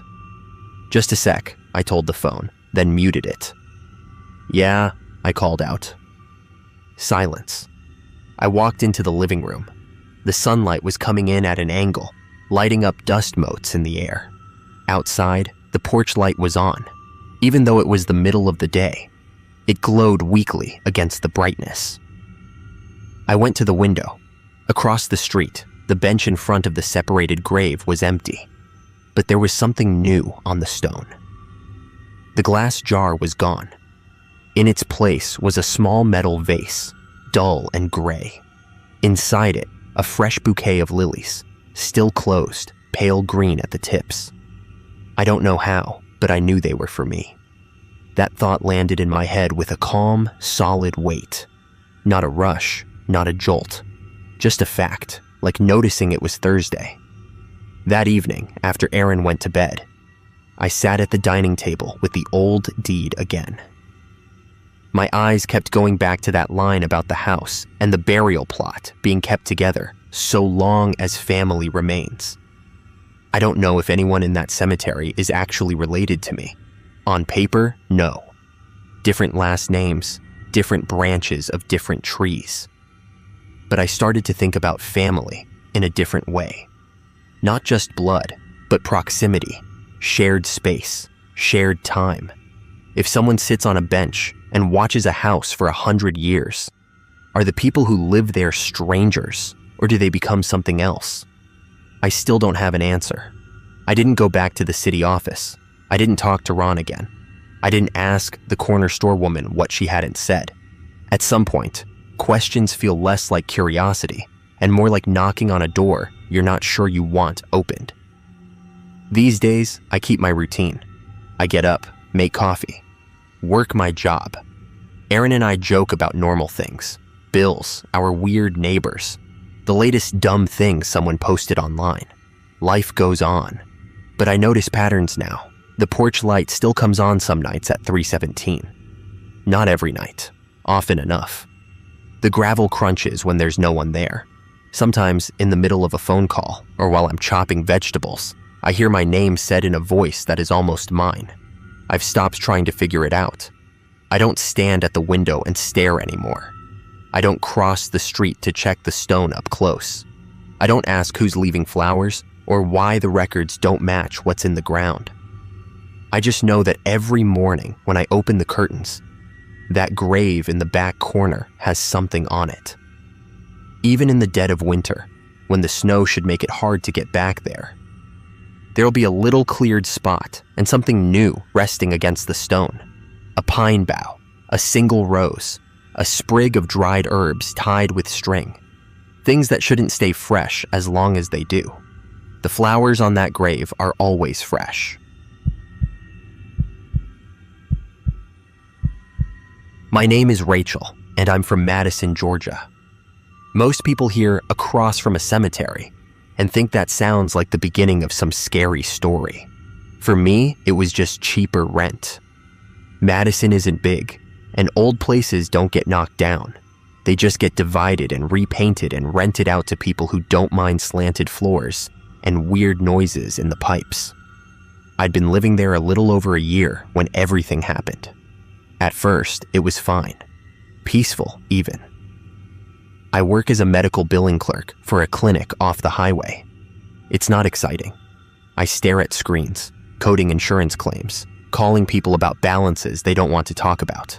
I get home around 5 most days, and most of the time, I'm too tired to do much. I microwave something, sit on the old couch by the front window, and look out at the cemetery across the road. That was my TV, I guess. Watching people come and go, seeing which graves got flowers on which holidays. I don't live alone. My younger sister, Lauren, moved in about 6 months after I did. She had just broken up with a guy in Athens and needed a place fast. She pays the smaller share of the rent and buys the coffee, which is fair because she works nights at a bar and sleeps half the day. She was the one who joked about the cemetery the most at first. "At least the neighbors are quiet," she'd say. Or, "If we ever get robbed, I'm hiding in there. No one's going to look behind Mrs. 1892. Stuff like that. The cemetery itself isn't big. It fits in the block right across from us, pressed between a little church on one side and a row of pecan trees on the other. I'd call it a small Victorian-era cemetery, if I had to label it. There's an old iron fence around most of it, the kind with points on top. Right in the front, there's a decorative gate that never quite closes right, so it always looks like it's waiting for someone. Near the road, the grass stays neat, like somebody's mowing it on a schedule. But once you go past the first row or two of stones, it gets tangled. Ivy and clover, some high grass in summer. The back half looks like it's slowly trying to take the whole place back. There are a couple of things that stand out in there. One is a broken angel statue. Not huge, just a child-sized figure on a pedestal with one wing missing. The face is kind of worn off, so it looks like it's been rubbed smooth by time. The other is a grave way off to the right, almost pushed into the fence line by itself. All the other graves are in rows, family plots with the same last name, but that one stands alone. It has a short, square stone and no last name, just a first name and some dates. From the porch, you can't read it. It's just the one on the side. The house we rent is a one-story place. Peeling white paint. Front porch that leans a little. The screen door creaks every time you open it, and if you don't pull it shut behind you, the spring does that slow, complaining whine. At night, if the air is still, I can hear dogs barking a few streets over, trains way off somewhere, and sometimes the church bell from downtown if they're doing something in the evening. We've got a motion light over the driveway that likes to flicker before it settles on. In summer, you can hear insects in the trees, loud and constant until they stop all at once, which is always a weird kind of silence. It all felt normal, Old Town normal. Madison has those old red brick buildings with little antique shops, a diner that's been there longer than my mother, and big trees that drop leaves all over the sidewalks. Everybody knows everybody, or at least pretends they do. I'd stop for groceries after work, talk to the cashier about the weather, and then go home, park by the side, feel the gravel crunch under my shoes, and glance over at the cemetery without thinking anything of it. If anything, it was comforting in a strange way. On Sundays, families came to visit graves, especially in spring when the azaleas bloomed.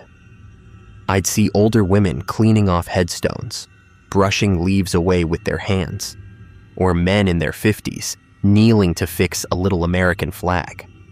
Every so often, someone would sit on the low stone near the broken angel and just stare for a long time. I got used to that. It was part of the view. Life, death, all that. Just part of the neighborhood. The small things started in late September. The weather shifted, cooler in the evenings. I remember because I started bringing a light jacket to work and forgetting it in my chair. One night, I was standing on the porch talking to Lauren while she smoked. The air smelled like someone burning leaves somewhere, sharp and dry as... Across the road, the iron gate to the cemetery swung open a few inches, then a little more, like someone had pushed it. We both heard the faint squeal. There was no one there. Wind, I said, automatically. You could feel a small breeze, enough to move the pecan branches. Lauren blew out smoke and looked at it for a second. Yeah, okay, she said, still creepy as hell. I shrugged. Gates move, hinges loosen. It was the most boring possible explanation, which is what I wanted. A few days later, I was home alone around dusk, sitting by the front window with my laptop in my lap, half working on some overdue online training for the clinic. I glanced up and noticed flowers on one of the older graves, up front near the broken angel.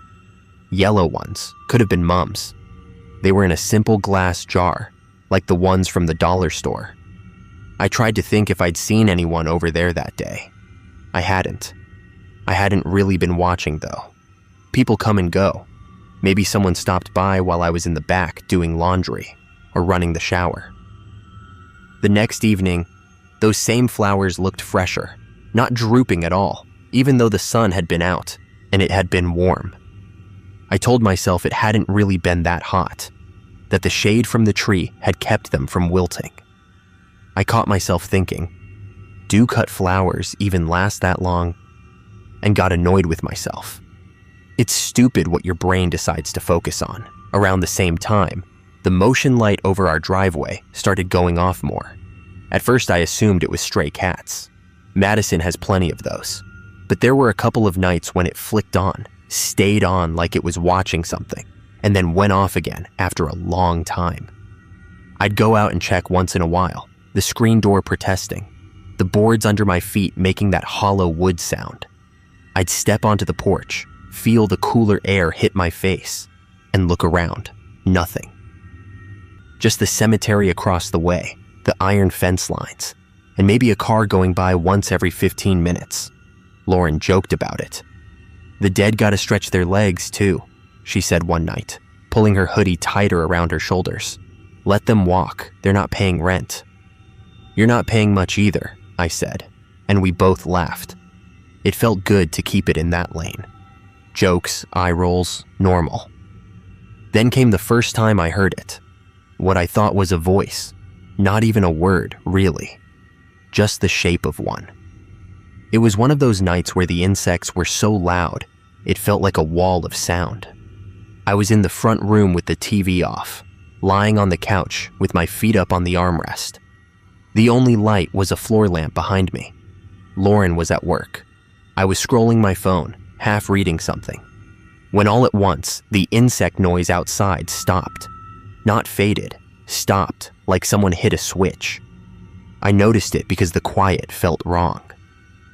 The house noises stepped in to fill it. The faint hum of the fridge, a soft tick from the wall, something settling in the ceiling. I held my breath without meaning to. Then, over all of that, very faint, outside the window, I heard something that sounded like someone saying my name. Not clearly, more like someone about to say it and then changing their mind halfway through. Rach. And a little breath after. I sat up fast, my heart going too loud in my chest. It sounded like it came from across the street, near the fence. I told myself it was a kid or someone walking a dog. I went over and pulled the curtain back with 2 fingers and looked out. The porch light across the street at the church was on. Ours was off. The iron fence was a line of dark shapes. No people, no movement. I stayed there a minute, listening. The insects started back up again in a ragged kind of way, like they were restarting a song and trying to find their place. I went to bed telling myself I was tired. I am not the kind of person who hears voices. I don't do sensitive or gifted or any of that. I do copays and CPT codes and spreadsheets. The little things kept happening though. The gate swinging just a bit when there was no wind. The flowers changing but never wilting. Sometimes there'd be fresh ones on a very old grave, then a different kind a couple days later, but I never saw anyone bring them. The motion light clicked on in the evenings, especially if either of us was near the front door. Lauren started saying she had weird dreams when she slept on the couch. It's like I'm awake, but I can't move, she said one morning, sitting at the tiny kitchen table with her mug between both hands. And there's someone out there on the sidewalk, but I can only see their shoes. What kind of shoes? I said. That's the kind of question I ask. Details make things smaller. She frowned. I don't know, just dark shoes. Old, maybe. I keep hearing gravel crunch like somebody's walking up, but they never come up the steps. Sleep paralysis. I said, you should stop falling asleep with the TV on. Yeah, Dr. Rachel, she said, then quieter. It feels real though. A few weeks later, I had to go to the county records office for something boring. Property tax information for the clinic. While I was waiting for them to pull the file, I remembered I'd been meaning to look up our rental house. The place is old. I wanted to know when it was built, maybe who'd owned it originally. It's the sort of thing you get interested in when you live in a small town and don't have much else going on. The woman behind the desk, Mrs. Price, has lived here longer than anyone I know. I asked her if she could check the history on our address. She typed for a while, squinting at the screen the way she does. That little white one across from the cemetery, she said. That's the one. She hummed. Built 1898, looks like. Been in a few hands. Church owned it at one point. She clicked around some more. A lot of these older records aren't digitized. You'd have to look at the paper books if you want more than names and dates. Is there anything weird about it? I asked, half joking. You know, besides the location. She gave me a quick kind of glance and then smiled, but it didn't really reach her eyes. Old houses all have stories, she said. That one's no different. Like what? I said. She moved her mouse a little, even though she didn't need to. Nothing on the record that matters now, she said. You say you live there? You having any trouble with the wiring or... No, I said. It's fine, just curious. Well, curiosity's fine, she said. Just don't go digging too deep in old ground. You won't like everything you find." Then she chuckled, but it edged into something else, and she printed my forms, and that was the end of it. On my way home, her choice of words bothered me more than it should have. Old ground. There are a lot of graves in that little patch of old ground across the street. Some dates go back to the 1870s. Some stones are sunken so far, you could trip on them if you weren't looking. I'd never thought to connect the house and the cemetery as anything more than neighbors. That evening, when I pulled into the driveway, my headlights swept across the fence. The iron bars threw long shadows on the grass. For a second, I thought I saw someone standing by that lone grave off to the side, just the outline of a figure. By the time I killed the engine and really looked, there was nobody there. I stood for a minute by the car, listening. The air felt colder than it should have, damp and heavy, like right before rain. Somewhere far away, a dog barked twice and then stopped. Inside, I kicked off my shoes, heard the little crunch of grit on the floorboards by the door, and made a note to sweep. The house smelled a little like damp earth. That's not unusual in an old place when the weather's been up and down, but it made me think of the cemetery again. The first time the noise came inside, I was alone again. Lauren had gone to her shift. I was in the kitchen rinsing dishes, and the faucet was running. Over that, I heard what sounded like footsteps on our front porch. Not heavy ones, light, careful ones, like someone trying not to be noticed. The boards made that small protesting creak they make when you step in the wrong spot. Then there was the soft clink of the screen door moving just a little. I turned the water off. The silence that dropped in was thick. I waited. Another small creak. It sounded like whoever it was had stepped closer to the door. My phone was in the other room. I wiped my hands on my jeans and walked down the short hall, feeling my own footsteps in the floor. The porch light, which is supposed to be on a sensor, flicked on as I got near the door. For some reason, I didn't open it. I just stood there with my hand on the knob, feeling my pulse in my fingers. "Can I help you?" I called out. My voice sounded stupidly loud. Nothing. No answer. I waited another 10 seconds and then pulled the door open fast. The screen door squealed. The porch was empty. The motion light shone out across the yard, catching little bits of dust in the air. The cemetery across the road was just dark shapes and pale stones. There was no one walking away, no car driving off. I told myself someone had come up the steps, changed their mind, and left quickly. It happens. Wrong house, kids messing around. But when I looked down, there was a dark smear on the top step. I bent a little. It looked like mud, tracked in a partial shoe shape. It wasn't raining. It hadn't rained in days. I stepped back and closed the door slowly. Later that week, Lauren noticed the footprints inside. I'd kind of been trying not to see them. Little smudges near the entryway, one by the hallway where there shouldn't have been any. Some of it looked like dirt from outside. Some like the dusty stuff that settles under old houses. "You forget to wipe your shoes?" she said, pointing with her socked foot. "I always wipe my shoes," I said. "I did. It's one of my little control things." She rolled her eyes. "Well, maybe I did," she said. "I don't remember." She looked at the door for a second longer than she had to. "We should get a rug." We said we'd get one, and never did. I started keeping track of certain things after that. Not like a crazy person, just paying attention. I noticed that the driveway light clicked on a lot more on nights when the sky was clear and quiet. I noticed that the gate to the cemetery was almost always a little open after 10 p.m., even on nights when there was no wind at all. I noticed that the flowers on that one grave, the one near the broken angel, changed every week, always fresh, different colors, but never a wilted petal, never an empty jar sitting there. Always full, like someone had just been by. One Saturday afternoon, I finally walked over there. It felt stupid to avoid it when I saw it every day. The sky was dull, a flat gray, and the air smelled like wet leaves. Gravel from the shoulder of the road crunched under my sneakers as I crossed. The iron gate opened with a long, soft squeal, like it was used to being moved and complaining about it anyway. Up close, the stones looked more crowded. Some leaned, some had sunk so far the earth had swallowed half the names. The broken angel stood just off the main path. Someone had propped the missing wing against the base, which somehow made it look worse.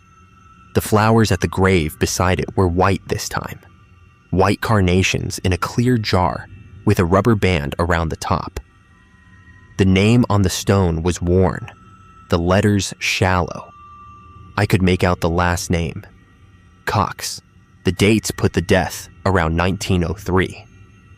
I looked for fresh footprints in the dirt, some sign of whoever kept bringing flowers. But the ground was just a mix of old paths and squirrel tracks. The back half of the cemetery really was wild. Grass up to my ankles in some spots, ivy wrapped around stones, a few headstones crooked like loose teeth.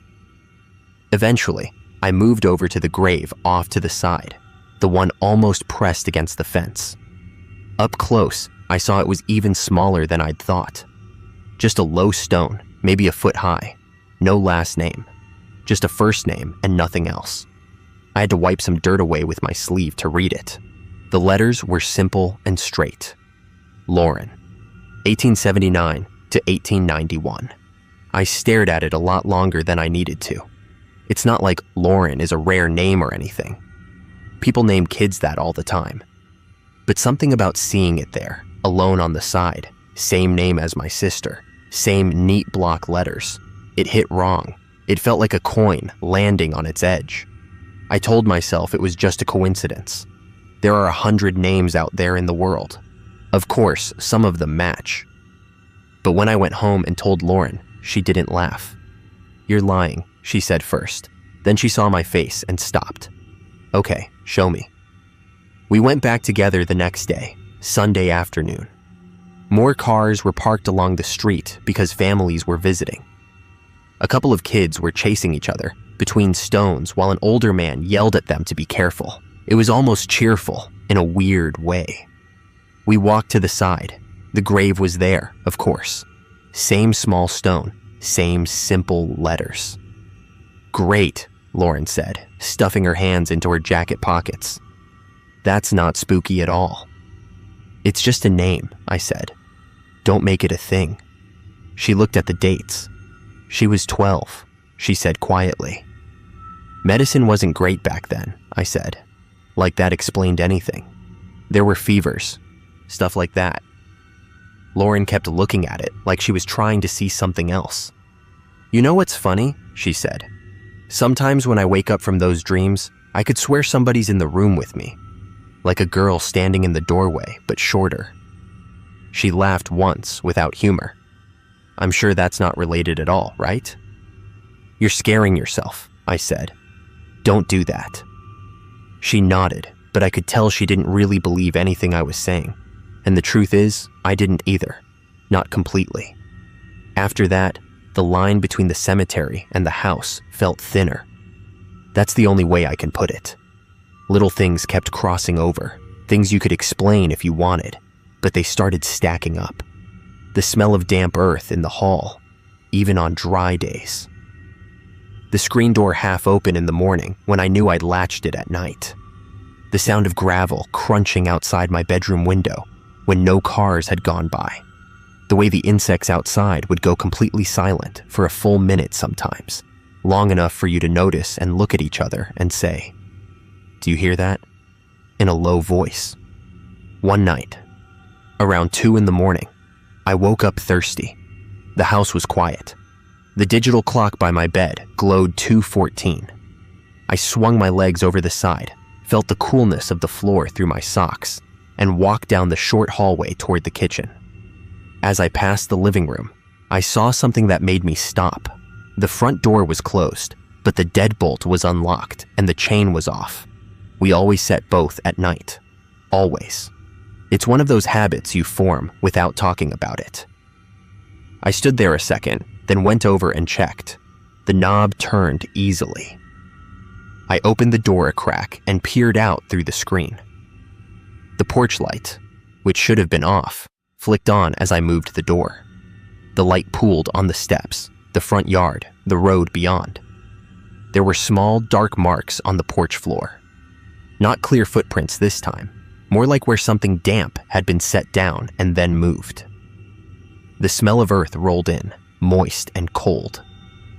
Across the street, large, dark shapes of trees shifted slightly in the light breeze.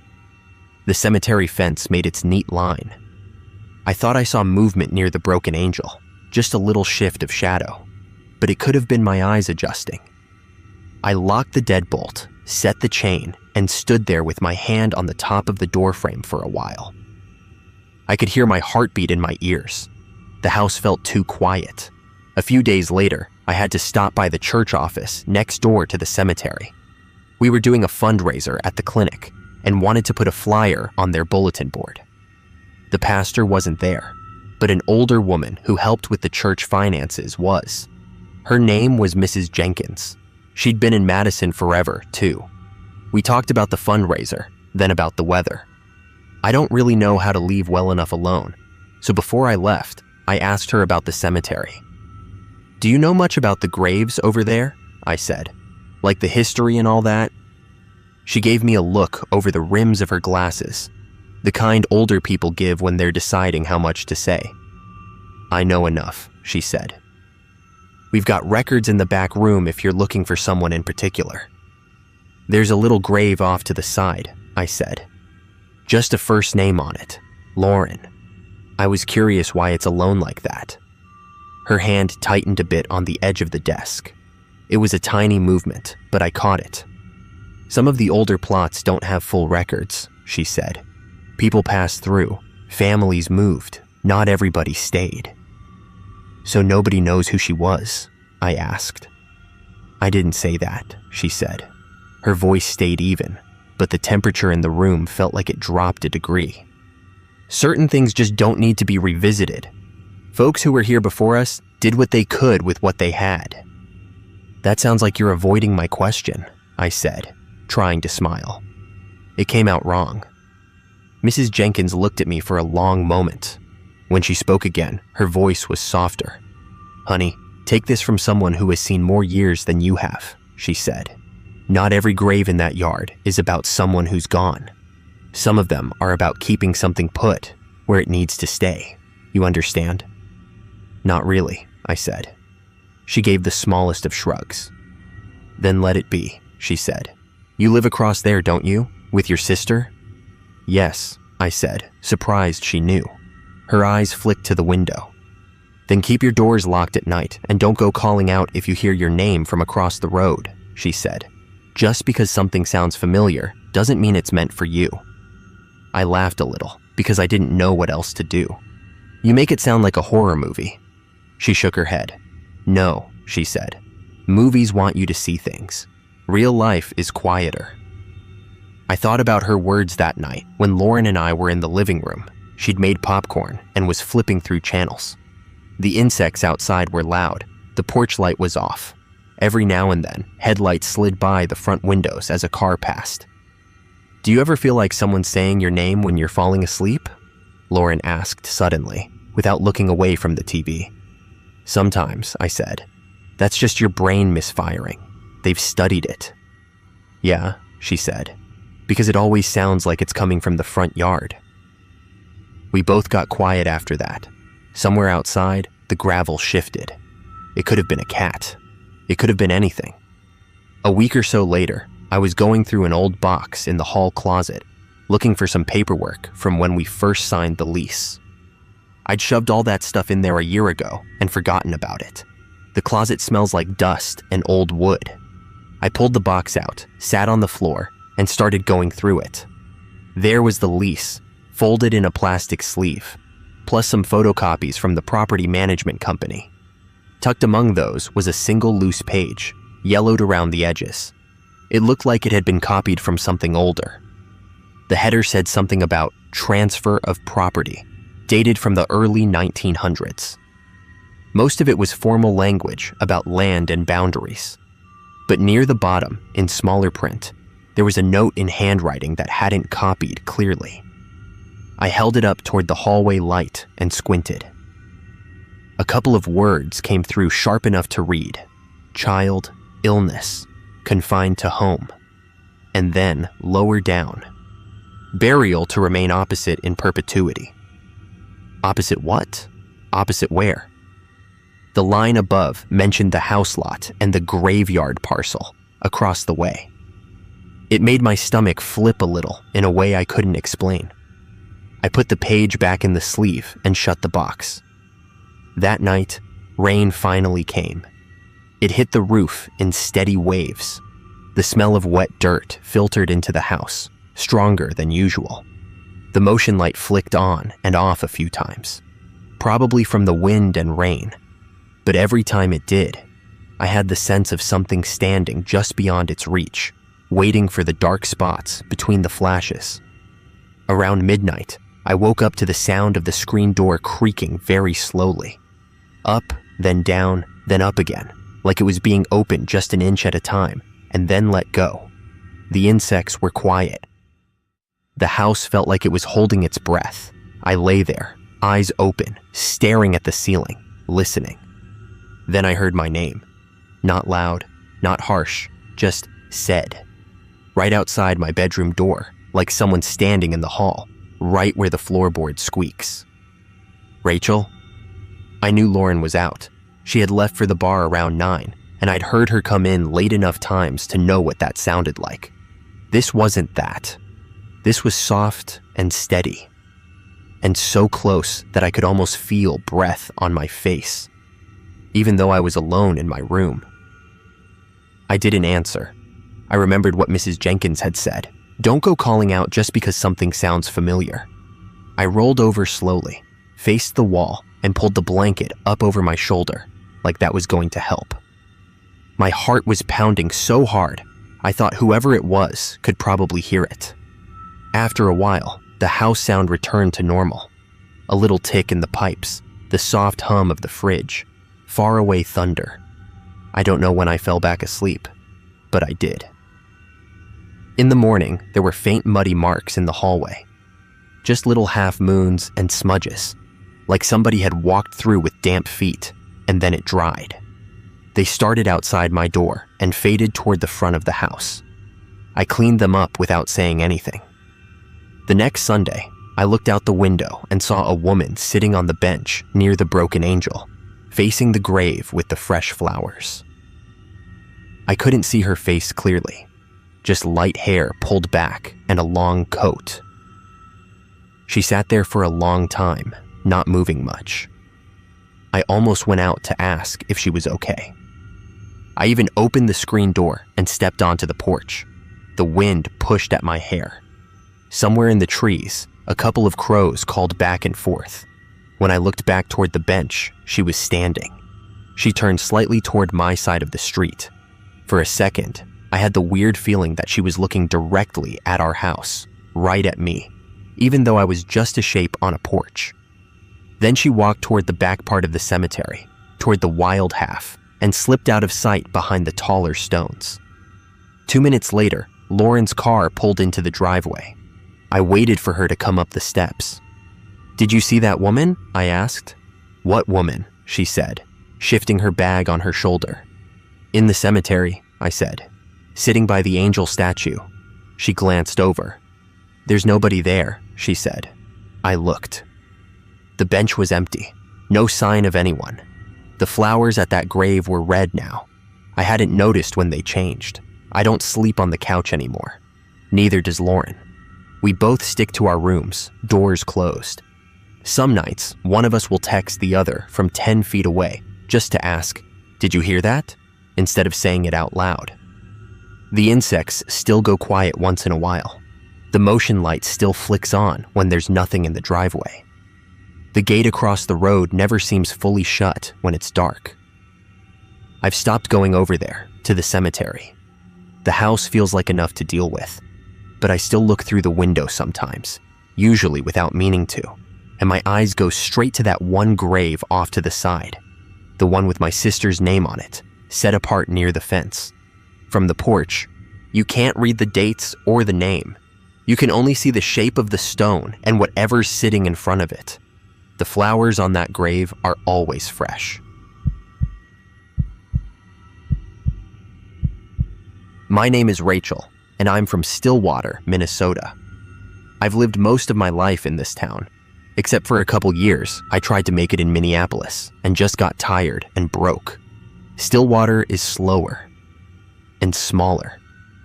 And after a while, you start to recognize people just by the way they walk, even from far down the sidewalk.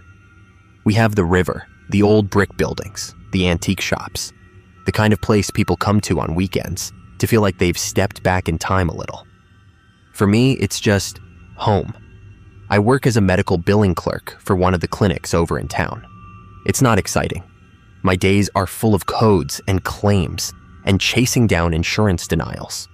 I sit in a small office with humming fluorescent lights and a window that looks out at a parking lot and a strip of trees.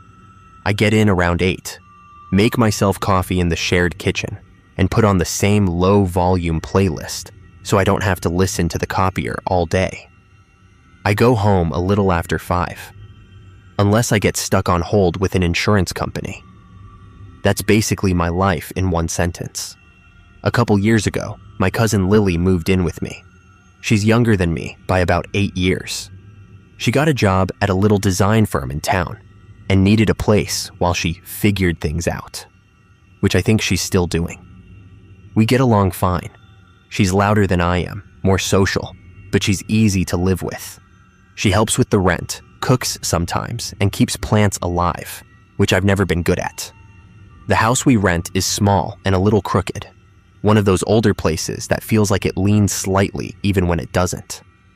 It's on a quiet street just off the main road, with a sagging front porch and a short gravel driveway. The thing people always notice when they first come over is what's across the road. There's a small cemetery there, right across from our house. If you stand on our front steps, you're basically looking straight at it. It's been there since the 1850s, from what the landlord told me.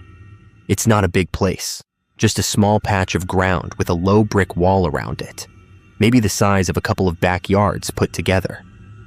Near the road, it looks neat and taken care of. The grass is trimmed. The stones closer to the gate are standing straight, some of them cleaned up, little flags on a few of the older graves on certain holidays. The farther back you look, the more it gets tangled, like somebody lost interest halfway through. The grass runs higher. Bushes press in from the sides, and you can see where some of the stones lean or sink. There's a simple opening in the brick wall with a short iron gate that doesn't quite latch right. A narrow gravel path runs from the gate toward the middle, where there's this old wooden bench just facing one particular grave. That always struck me as a little strange. Just that it's not in the center, not facing the whole cemetery, just that one headstone. But I figured maybe it was some family thing. It never felt creepy to me at first. Honestly, I liked it. At night, the town gets quiet, and from our porch, you can see the tops of the stones under the streetlights. There's a big tree near the road, so when the wind moves through, you get that soft rustle of leaves. Sometimes you hear a dog barking somewhere off behind the houses, or a car passing far away, but mostly it's just still. I'd sit out there with a mug of tea after work and just kind of let my brain empty out. Lily would come out sometimes, flip on the porch light that likes to flicker once or twice before it settles, and joke about our neighbors. "It's free security," she said once, leaning on the railing. "Nobody's gonna break into a house across from a cemetery. Bad energy." I told her that was nonsense, and we laughed about it. That was how it was. Just a weird little detail about where we lived. The first small thing I noticed was the flowers. There's one grave the bench faces. I won't say the name on the stone because I don't really want to put that out there, but it's not a recent one. The dates put the death in 1893. The stone is simple, kind of worn, not one of the big fancy ones. For the first year we lived there, it was just another old grave. A little lichen on the edges, grass growing up around it. Nothing special. Then one Saturday morning in early spring, I was sitting on the porch with my coffee, looking across the road, and I saw a small bunch of white flowers resting at the base of that stone. They looked fresh, not store-bought, just a little handful of wildflowers, stems wrapped with a bit of twine. I hadn't seen anyone there that week. I pay more attention than I probably should. But my desk faces the front window, and I look up when a car goes by. Nobody had parked over there or anything. It stuck in my mind for a second, but I figured maybe someone came early in the morning, or while I was at work the day before. A week later, those flowers were wilted and brown like you'd expect. A few petals on the ground. Then, one evening, I came home a little later than usual. The sun had just gone down, and the streetlights were flicking on. I glanced across, the way I always do, and there was another small bunch of flowers on the same grave. Purple this time. Fresh. "You see that?" I asked Lily when she came in from the kitchen. I pointed out the front window. "What, the cemetery?" she said. "Our VIP neighbors?" "No, that one," I said.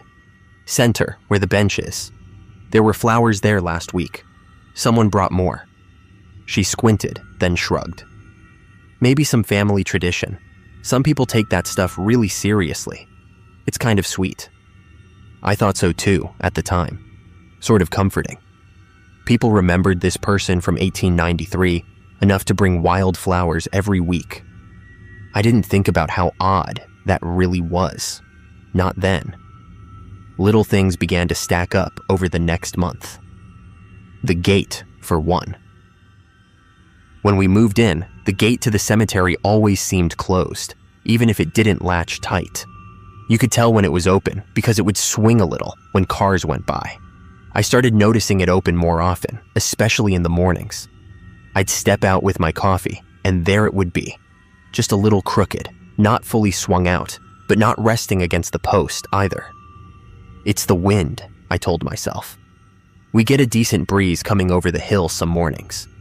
It could pull it open a little." When I went over once to check, the latch didn't really line up, and the metal was a bit rusted. I had to wiggle it even to pretend to close it. It made sense that it wouldn't stay shut. We have a motion light over our front door, one of those cheap ones the landlord put in. It's pointed slightly down the front steps, but it catches movement in a pretty wide arc.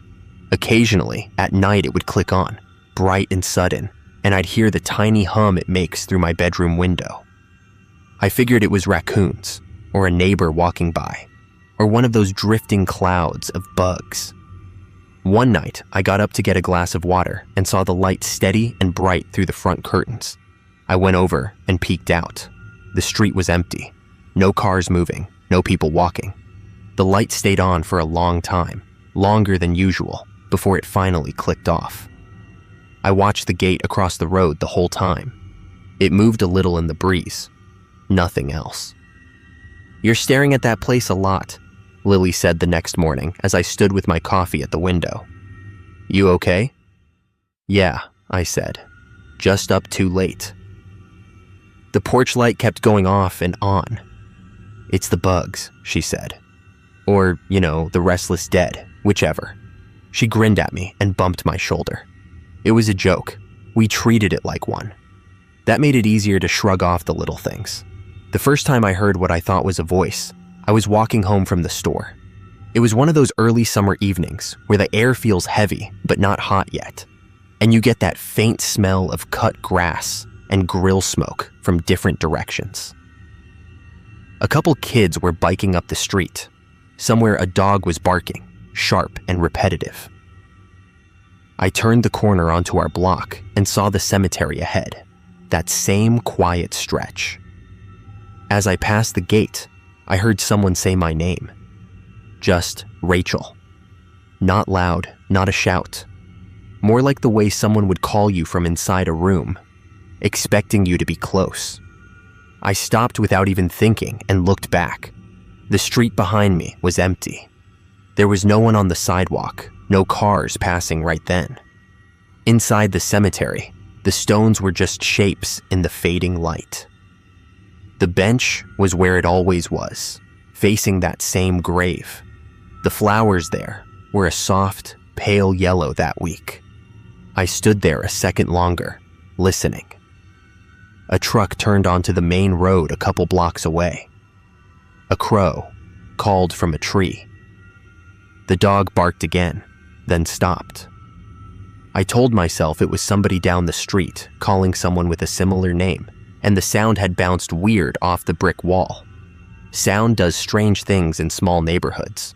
When I got home, Lily was on the couch with her laptop, headphones half on. "Hey," she said. "You look weird." "Do you ever feel like someone said your name but they didn't?" I asked. She slid one ear of the headphones off. "You mean like when you think your phone buzzed and it didn't?" "Yeah, like that." "Your brain's bored," she said. "You need to come out with me more." And that was the end of it, at least on the surface. The next time it happened was a week or so later, early morning. I was sitting on the porch steps, tying my shoe before work. It was quiet enough that I could hear the small stones of the driveway crunching under my heel when I shifted. The sun was just starting to hit the tops of the trees, and there was that damp, cool smell from the grass across the road. Rachel. It came from my left that time, close enough that I felt the hair on my arms lift. I turned my head so fast, I almost made myself dizzy. The porch was empty. The sidewalk was empty. Across the road, the cemetery sat in that soft kind of light you get early, and a breeze moved through the branches.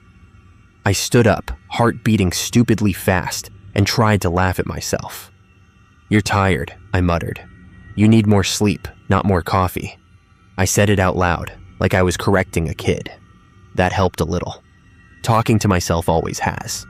When these things pile up, you don't really notice the pattern at first. It's like background noise slowly getting louder, but because it's gradual, you keep thinking you're imagining it.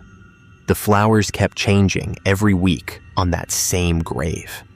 No matter what the weather had been like, they were always fresh. Sometimes they were wildflowers. Sometimes they looked like garden flowers, neat little bunches of pink or white. Once I saw a tiny spray of roses, always that one stone. Never any of the others. I started looking for whoever was bringing them. From our front window, you can see most of the cemetery. I kept my desk turned at a slight angle so I could pretend I wasn't watching all the time. I'd see people go in occasionally. An older couple visiting a grave near the front, a man in work clothes tending to the grass near the entrance. But nobody ever went to that one, at least not when I was looking. "Maybe they come super early," Lily said when I mentioned it. "Like sunrise people, runners or dog walkers or whatever." "I'm up early," I said. "I'd see them." She rolled her eyes. "Maybe they're ghosts then, happy." We didn't talk about it much after that. She thought I was getting fixated, and she wasn't entirely wrong. I started getting this little jolt in my chest. Every time I saw new flowers there. It wasn't fear at first. It was more this weird, tired curiosity. One Saturday, after putting it off for weeks, I walked over there. It felt silly, like I was making a big deal out of nothing. It was late morning. The sun was already a bit too bright, and I could hear a lawnmower a few streets over. I unlatched the gate, and it squeaked in a tired way. The gravel crunched under my shoes as I walked down the narrow path. Up close, you notice more. The stones near the front are mostly from later years, early 1900s, some mid-century. As you walk back, the dates get older.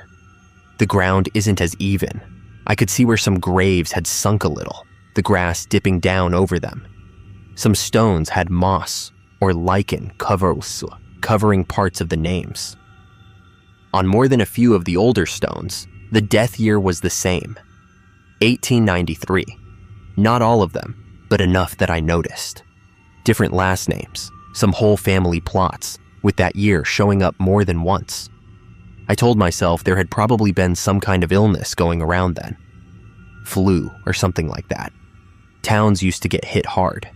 There'd be a reasonable explanation if I went looking for it. The bench looked even older up close. The wood was gray and worn, but solid when I touched it.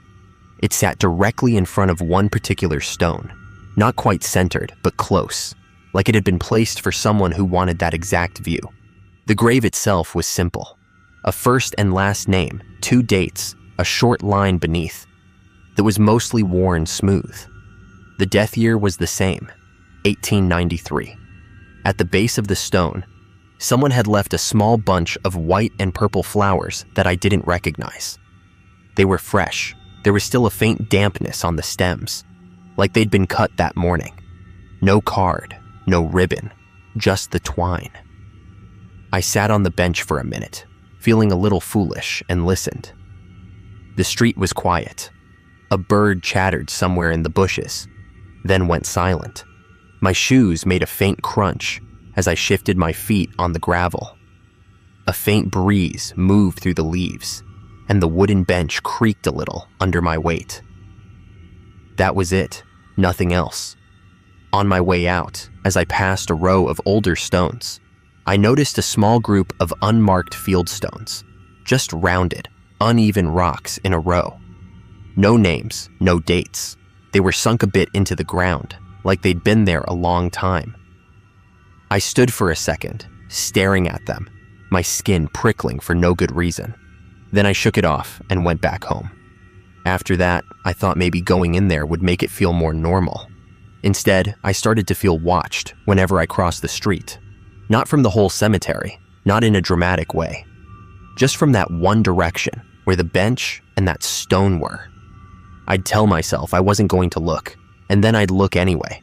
Half the time, the flowers had changed. At some point, the disturbances stopped being just over there and started touching our side of the street. The first time I really noticed that shift, it was raining. Not a heavy storm, just a steady, gray afternoon kind of rain that makes everything quiet. I was working from home because we'd had some system update at the clinic. Lily had gone into her office. It was mid-afternoon. The radiator in the living room was making that soft clanking it does when it's working a little too hard. The windows were fogged slightly from the difference in temperature. I got up to make tea and walked past the front door. Out of habit, I glanced through the latch in the curtains toward the cemetery. The gate was standing wide open. The gravel path was darker from the damp. The bench was there. The flowers at that grave were bright against all the gray. No one was in sight. I watched for a minute, expecting to see someone come back into view, but there was nothing, just rain tapping against the glass. When I turned back toward the kitchen, my socks slid slightly on the wooden floor. I looked down. There was a faint muddy footprint near the door, just one, right in front of the mat. It wasn't sharply defined, more like someone had stepped on the mat with wet shoes, then stepped onto the floor, leaving most of the dirt there in a faint outline. I checked the locks. The door was deadbolted, chain on. The back door was locked. All the windows were shut. There was nobody else home. I told myself I must have tracked it in earlier, even though I hadn't gone out since that morning, and it hadn't been raining then. I scrubbed it away with a paper towel and pretended not to notice that the dirt smeared darker before it finally lifted. That night, the porch light kept clicking on. I tried to ignore it, but you notice that kind of thing when you're lying in bed and the house is otherwise quiet. Light, hum, click. Then darkness again. At one point, I was sure I heard the front screen door creak just a little, like someone had pulled it part way and let it ease back. "Did you hear that?" I called down the hall. Lily's door was half shut. "Hear what?" she said, voice muffled. "The door." She opened her door and stepped into the hall. "Your house noises are getting to you," she said. "It's an old place." She wasn't being mean. She was trying to calm me down, and I let it for a while. Things stayed manageable until fall. I don't know why that season made it worse. Maybe it was the earlier dark, or the way sound carries differently when the leaves start to dry out and scrape around the sidewalk. There's this period right before winter where the town feels emptied out, like it's holding its breath. One Saturday in October, I decided to finally ask someone about the cemetery. Not anything weird, just practical. I went down to the little city office near the river where they handle property records and permits. It's a narrow building with buzzing lights and that faint old paper smell. The clerk at the front was an older woman with glasses and a name tag that said Marion. I explained I lived across from the cemetery and was just curious about its history. I didn't mention the flowers. She nodded along, then went to a back room to check some binders. I could hear her flipping pages. The ticking of the wall clock felt louder with every second. When she came back, she looked faintly annoyed, but not at me. "Some of the old cemetery records are missing," she said. "Before 1900, it's hit or miss.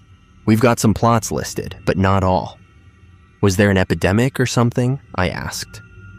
"I noticed a lot of stones with the same death year, 1893. She hesitated just for a second, and I noticed it. "There were a few bad years around then," she said. "People got sick, there were accidents, life wasn't easy." "Do you know anything about one particular grave?" I said, giving her the last name on the bench stone, trying to keep my voice casual. "Bench facing it, near the middle." She frowned, like she was trying to remember a song lyric. Then she shook her head. "Not off the top of my head," she said. "Those graves aren't always what you think they are, you know. Sometimes stones got moved, replaced, records got lost. I wouldn't read too much into it." "Okay," I said. It wasn't a satisfying answer. On my way out, I turned back to ask something else, maybe what she meant by that last comment. But she was already on the phone with someone, her back turned, her hand over her ear. I told myself she was just busy. Around that time, I started hearing footsteps at night, soft ones. We don't have heavy neighbors, and the houses aren't attached, so it wasn't someone upstairs.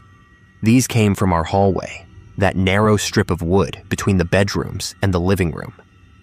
A few slow steps, then nothing. Like someone tried walking careful and then stopped when they knew someone was listening. The first time, I opened my door and called out, "Lily?" Her door was closed. Light was off underneath. "Yeah?" she answered, sleepy. "Did you just walk down the hall?" "No," she said.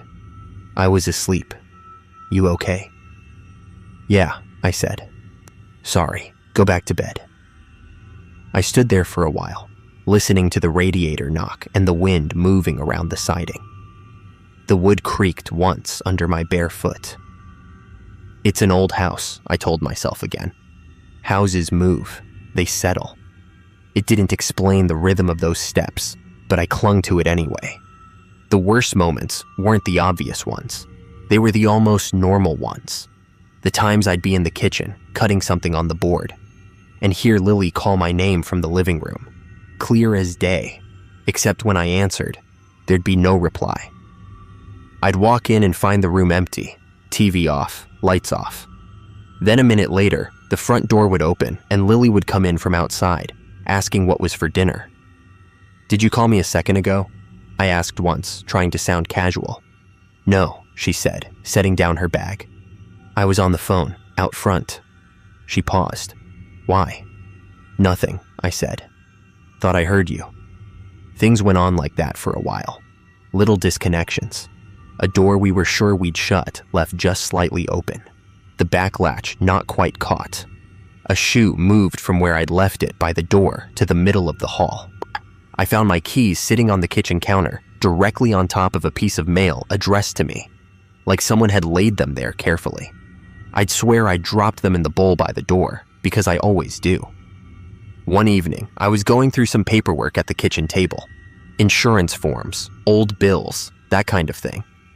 I had a small stack of older documents from when I'd first moved into the house.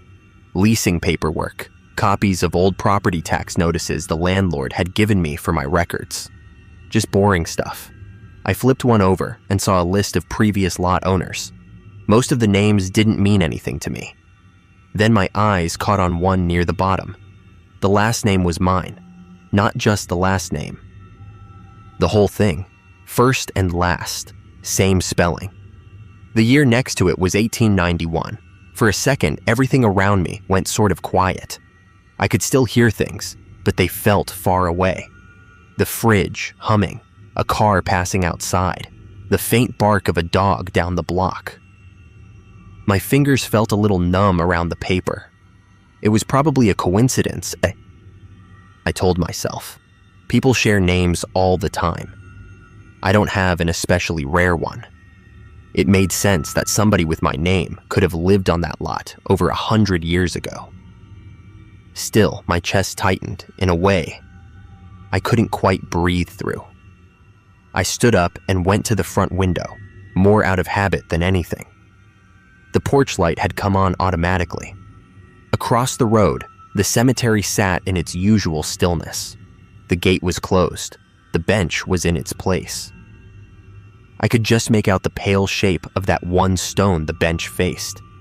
At its base, in the yellowish glow from the streetlight, I could see something small and bright. Flowers, of course. "Hey," Lily said from the doorway, making me jump a little. "You good?" "Yeah," I said too quickly. "Just spacing out." She looked past me out the window. "Your little obsession spot," she said softly. Then she added, quieter, "I had a weird dream last night." "What kind of dream?" "I was sitting on that bench," she said, nodding toward the cemetery. "And someone was standing behind me. I couldn't see them, just heard them breathing. They put their hand on my shoulder and it was cold.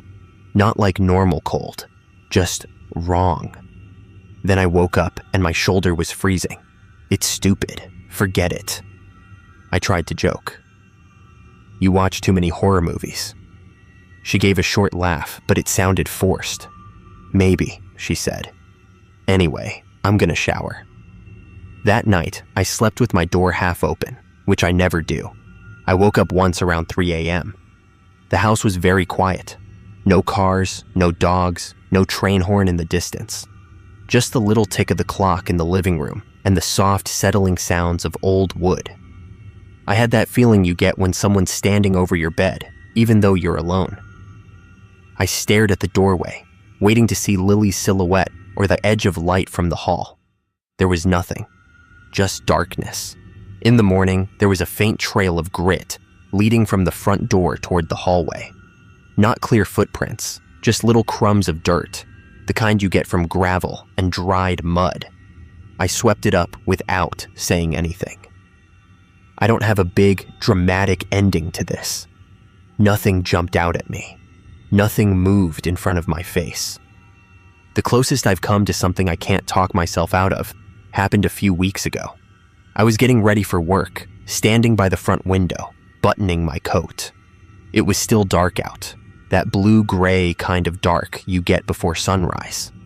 The porch light was on, buzzing faintly. Across the street, I could see the shapes of the stones, the low line of the brick wall. There was a light mist over the grass, making everything look a little soft around the edges. As I watched, someone walked through the gate. I couldn't see them clearly, just a darker shape moving in that dimness. They walked slowly down the gravel path. I could hear the faint crunch of it through the glass, just barely. They sat on the bench. From where I was, they were just a shadow against the shadow of the cemetery. My mouth went dry. I thought about waking Lily, but I didn't move. I just stood there, coat half buttoned, watching. The shape leaned forward slightly, as if looking at the stone. After a few seconds, they reached down with one arm, like they were placing something at the base of it. Flowers, I assumed. I waited for them to stand up and leave. They didn't. They just sat there, very still. The mist thinned a little as the sky got lighter, and for a moment I thought I could see more details. Maybe the tilt of a hat or the outline of a shoulder, but every time I tried to focus, it blurred.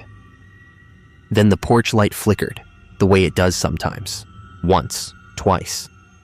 When it steadied again, the bench was empty. I hadn't looked away. I hadn't blinked long enough for someone to stand up, walk back along the gravel, and leave through the gate. There hadn't been any sound.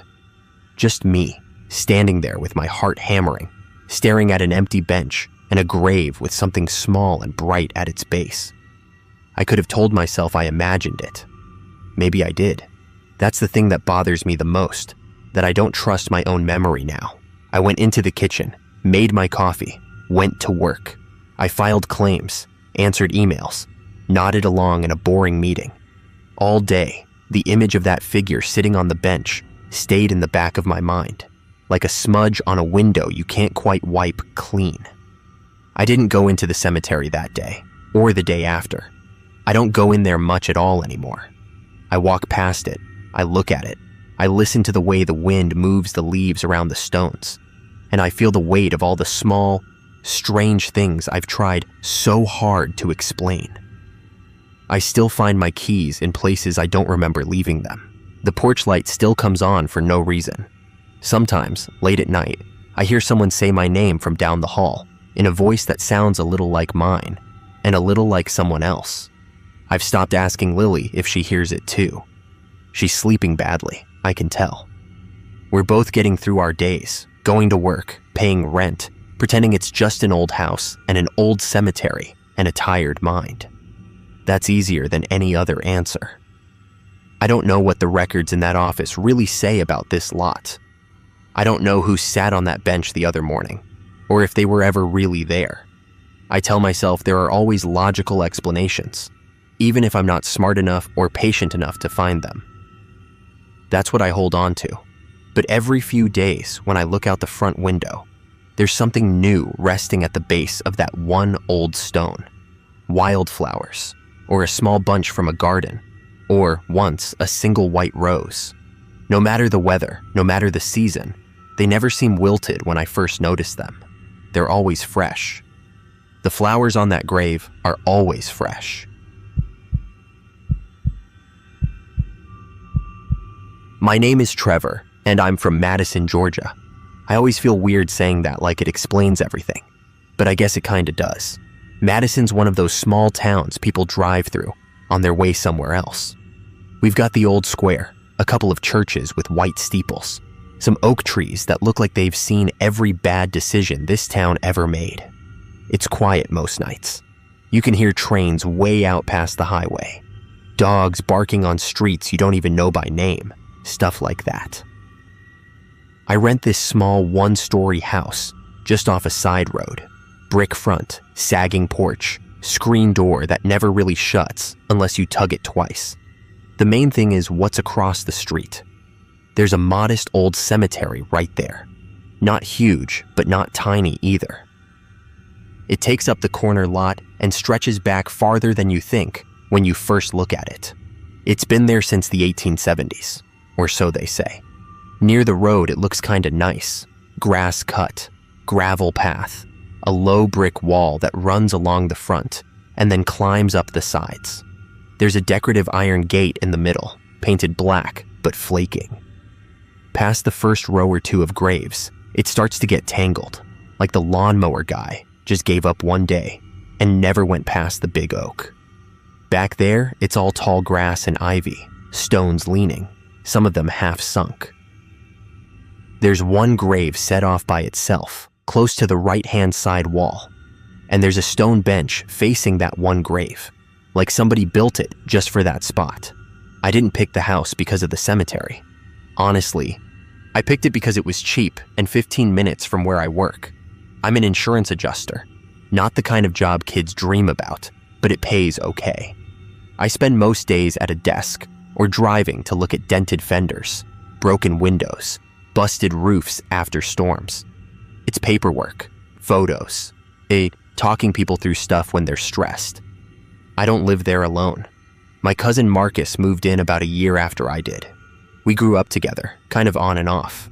And when he got a job over in Athens and didn't feel like paying city rent, he called me.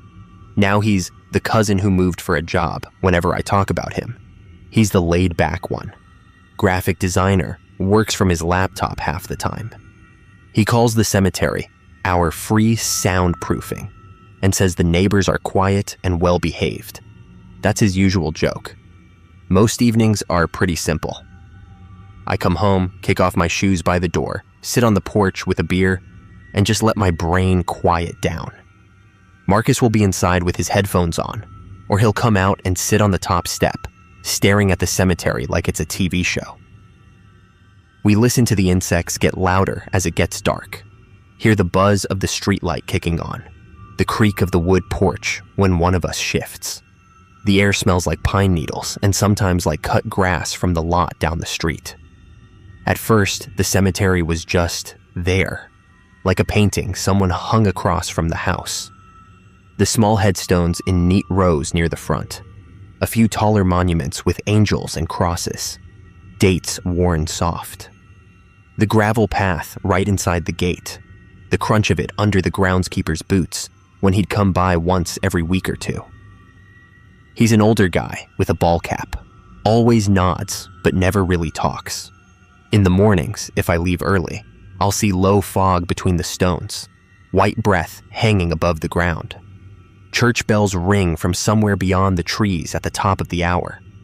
Every once in a while, a car pulls up, someone brings flowers, stands there a while, then leaves.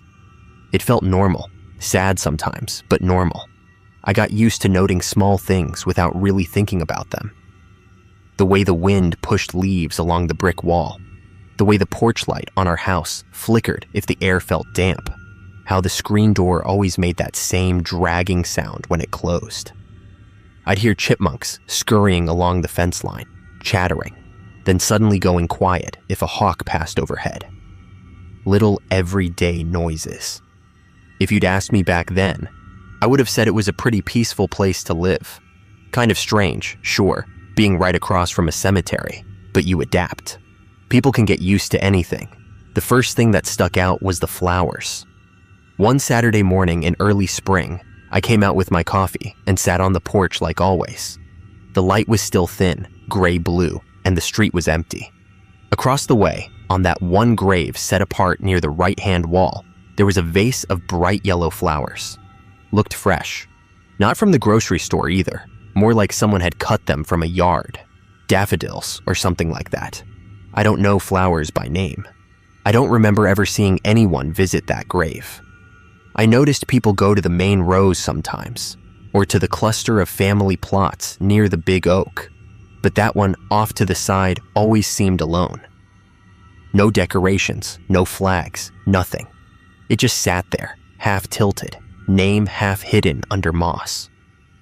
Somebody finally remembered whoever that is, Marcus said later when he saw me staring. He was leaning on the porch railing, hair still messy from sleep. That's kind of sweet, actually. Yeah, I said. Guess so. By the next morning, the flowers looked the same. Still bright, upright, not wilted at all. It had been warmer than usual, and the sun had been on them for a good part of the day, so I figured they'd droop a little. But they looked like they'd just been put there. I didn't think too hard about it. Maybe whoever brought them came back. Maybe they were artificial, and I was just bad at noticing. I had stuff to do, claims to finish, people to call. Life chugged along. A week or so later, I woke up around 2 in the morning. No reason I could name. Just that sudden awake feeling, like something shook you out of a dream you don't remember. The house was quiet. Marcus was asleep. I could hear him snoring faintly through the wall. I lay there for a minute listening.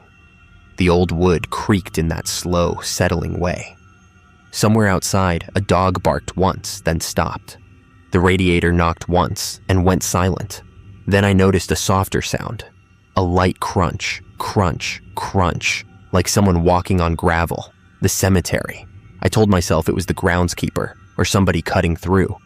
Maybe a stray cat, I don't know. I didn't get up. I listened for a minute until it faded, turned over, and forced myself back to sleep.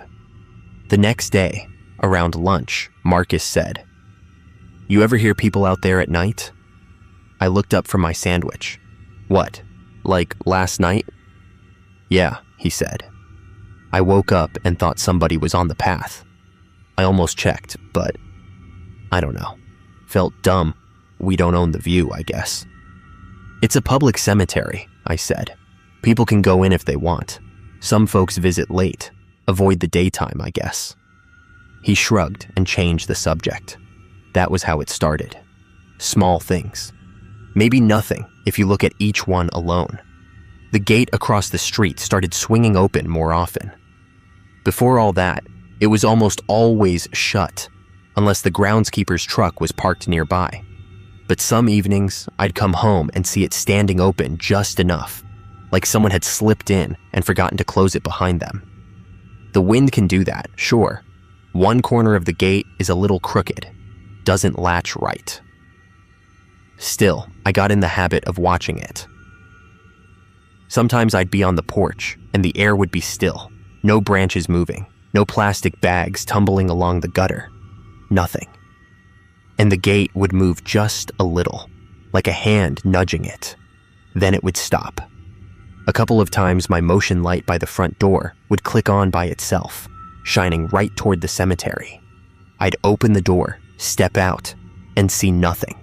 No cars, no people, no cats. Just the light spilling across the street and catching the edges of the stones. I kept telling myself it was all explainable. Loose wiring, squirrels. Maybe I just wasn't seeing whoever was really there. The flowers on that one grave changed. After the yellow ones finally wilted or disappeared, there were white ones. Then later, those little purple ones you see in ditches. Each time they appeared overnight. I never saw anyone bring them. But I don't sit at the window all day, so it wasn't that strange. Still, there was something about the pattern that bothered me. When you look at the headstone from our porch, you can't really read the name. The letters are soft from weather, and there's some lichen or moss covering parts. I figured it was probably an older person, maybe someone whose family line moved away, or died out. I didn't really dwell on it. One afternoon, I stopped at the county office after work. I had paperwork to drop off for a claim, and since I was already there, I asked the lady at the records desk if they had anything on the cemetery across from my house. "It's the one on Old Church Road," I said, "with the low brick wall." She looked at me and kind of frowned like she was sorting through mental files. "The old town plot?" "Yeah, I think so." She tapped on her keyboard. "We don't keep much on the individual graves. Family records sometimes. Why? You looking for somebody?" "Just curious," I said. "There's one grave off by itself on the right." I was wondering why it's separate. She hesitated, fingers hovering over the keys. "Separate how?" "It's just away from the others, and there's a bench facing it. Seems like it was important to somebody." Something in her face closed off a little. Not angry, just done. "A lot of families did their own thing back then," she said. "You'd have to talk to the church or the historical society. Records are patchy." "You don't have a map or anything?" I asked.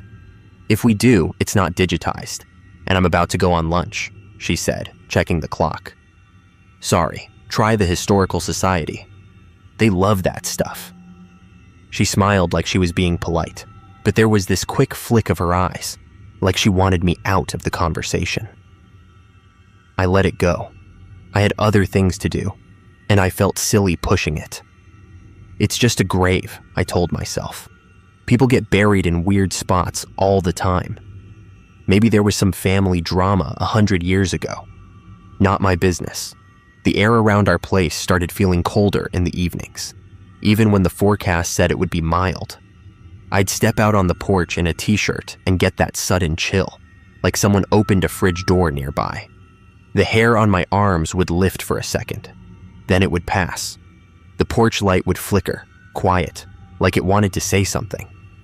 One night, Marcus and I were sitting out there, not talking much, just watching the street. It was late. The insects were loud, then suddenly they weren't. It was like someone turned the sound off. No crunch of leaves, no buzzing, nothing. "You feel that?" Marcus said. "Feel what?" He rubbed his arms. "I don't know, just off. Like when a storm's coming, but there's no clouds." Across the street, the bench facing the separate grave was just a dark shape. For a second, I thought I saw something on it, like a darker patch in the darkness. Then one of the neighbor's porch lights down the road clicked on, and whatever I thought I saw just looked like shadows again. Marcus shook his head and laughed a little, but it sounded thin. "This place is messing with my head, man." "It's just a yard full of rocks," I said. "You're fine." "Yeah," he said. "Sure." The first time I heard my name, I was in the kitchen doing dishes. Marcus was at work in Athens that day, so I was alone.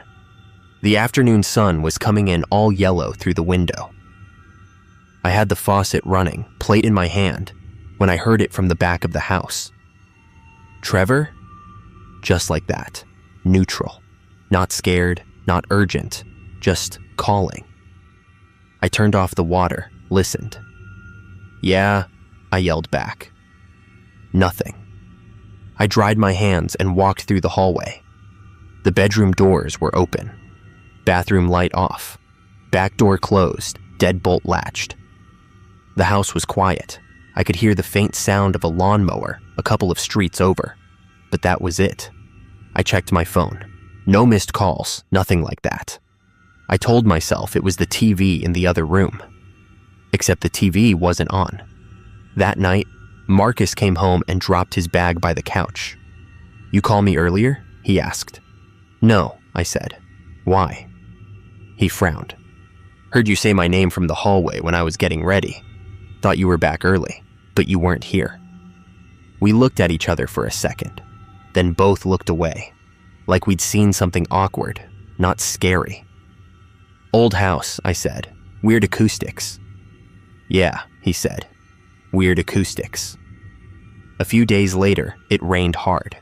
One of those sudden Georgia storms, where the sky just opens up. The cemetery flooded in places. Puddles around the bases of the stones. Mud sliding down toward the brick wall. From the porch, I watched the rain streak through the glow of the streetlight and listened to the water dripping from the eaves, the long hiss of tires on wet asphalt. When it finally eased up and I went to bed, I remember feeling extra tired. The kind of tired where your body hurts a little. I fell asleep fast. I woke up before dawn. The light in the room was that dim gray that makes everything look soft. My nose was cold. The air felt damp, and my breath came out in little puffs I could almost see. I sat up and heard it again. Crunch, crunch, crunch. The sound of gravel under slow footsteps. But this time, it wasn't outside. Or if it was, it sounded closer somehow. Like the sound was inside the walls. I got up, grabbed the sweatshirt off the chair, and walked down the hall. The floorboards creaked under me. When I reached the living room, I saw the back door. The deadbolt was unlatched. The door itself was just barely closed, like it had been pulled shut without turning the knob. I knew I had locked it. I am careful that way. I deal with break-ins and claims and police reports. I check my locks. I remembered the click of the deadbolt before I went to bed. On the floor by the door, just inside, there were faint muddy marks. Not full footprints, just patches. Smears like something damp had brushed across the wood. They led a little way into the room and then stopped, as if whoever had left them decided to hover after that. I checked the yard. Nothing. Nobody. Just the wet grass, the shine of puddles on the sidewalk, and the cemetery across the street, quiet and gray. The flowers on that separate grave were standing straight up, drops of water clinging to the petals. For a second, I had the strong, stupid idea that they had just been placed there, like someone had run across in the dark to put them down. Marcus came out rubbing his eyes. "You up already? It's cold as hell." "Did you go outside?" I asked. He blinked. "No." "You didn't open the back door?" "No," he said. "Why?" I pointed. It was unlocked. He looked at the door, then at me. "Maybe you forgot." I wanted that to be true. I really did. After that morning, the house felt different. Not all the time. Sometimes it was perfectly normal. We'd sit on the couch, one of us on our phones, some dumb show playing in the background, and nothing felt wrong. Other times, though, I'd be walking from one room to another and get that sense that I wasn't timing my steps right, like someone else was walking in the same rhythm just behind me, barely out of sync. I started noticing patterns. The motion light by the front door would click on around the same time at night, between 2 and 3 in the morning. I checked it, changed the sensor, cleaned the casing.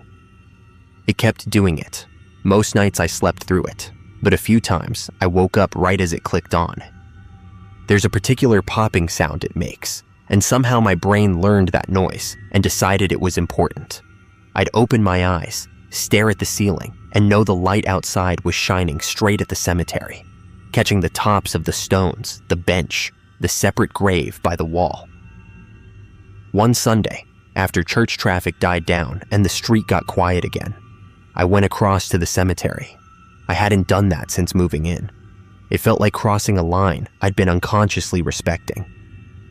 The iron gate squealed when I pulled it open. The gravel crunched under my shoes, louder than I expected. The air inside the low brick wall felt cooler. Maybe it was just the shade from the trees. I walked down the main path, glancing at names and dates as I passed. Lots of old ones: 1873, 1881, 1902. Some children's stones with little lambs carved on top. In the back, where the grass grew taller, there were stones half covered in ivy, letters almost gone. When I got to the right-hand side, I found the separate grave. It was close to the brick wall, a few feet from the edge. The bench in front of it was simple stone, seat-worn smooth, a faint hairline crack running across the middle. The inscription on the headstone was worn, but not impossible to read. I knelt down a little, squinting.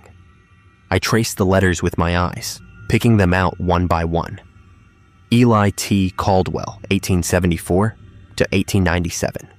There was something carved below the name, but the words had been eaten away by time.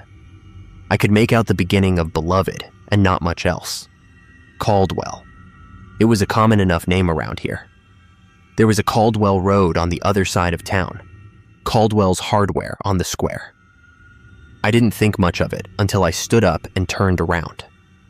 From that angle, I could see my house between the branches. The front porch, the sagging roofline, the storm door at a slight angle. The bench and the grave lined up almost perfectly with my front door. If you sat there, you'd be staring straight at it.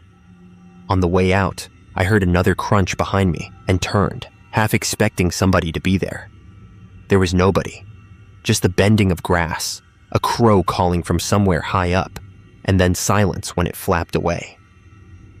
That night, we ordered pizza.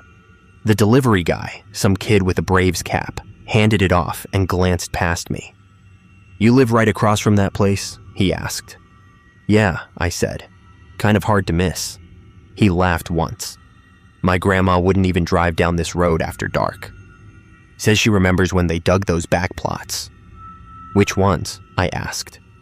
He jerked his chin toward the right-hand side, past my shoulder. "The ones by the wall. Says her mom told her those weren't... You know what? Never mind. Enjoy your pizza, man." He walked off fast, like he'd suddenly remembered he was late. I stood on the porch with the box in my hands and felt the air cool around my face. Inside, Marcus flipped open the box. "Smells good. What did the guy want?" "Nothing," I said. "Just talking." A few days later, I went to the Historical Society like the clerk had suggested. It's a small brick building off the square, stuffed with old photos and dusty binders. The lady there, gray hair in a bun, glasses on a chain, seemed happy enough to dig through files. I gave her the name. Eli T. Caldwell, buried in the Old Town Cemetery on Old Church Road. She hummed, flipped pages, checked a drawer. "We've got a Caldwell family plot list," she said. "Most of them are over on the other side, by the oak. But Eli..." She trailed off, scanning a page. Her eyes moved slower, then stopped. "What?" I asked. She adjusted her glasses. It just says, burial noted, location uncertain. That's odd. There should be a plot number. But he's there, I said. I just saw the stone.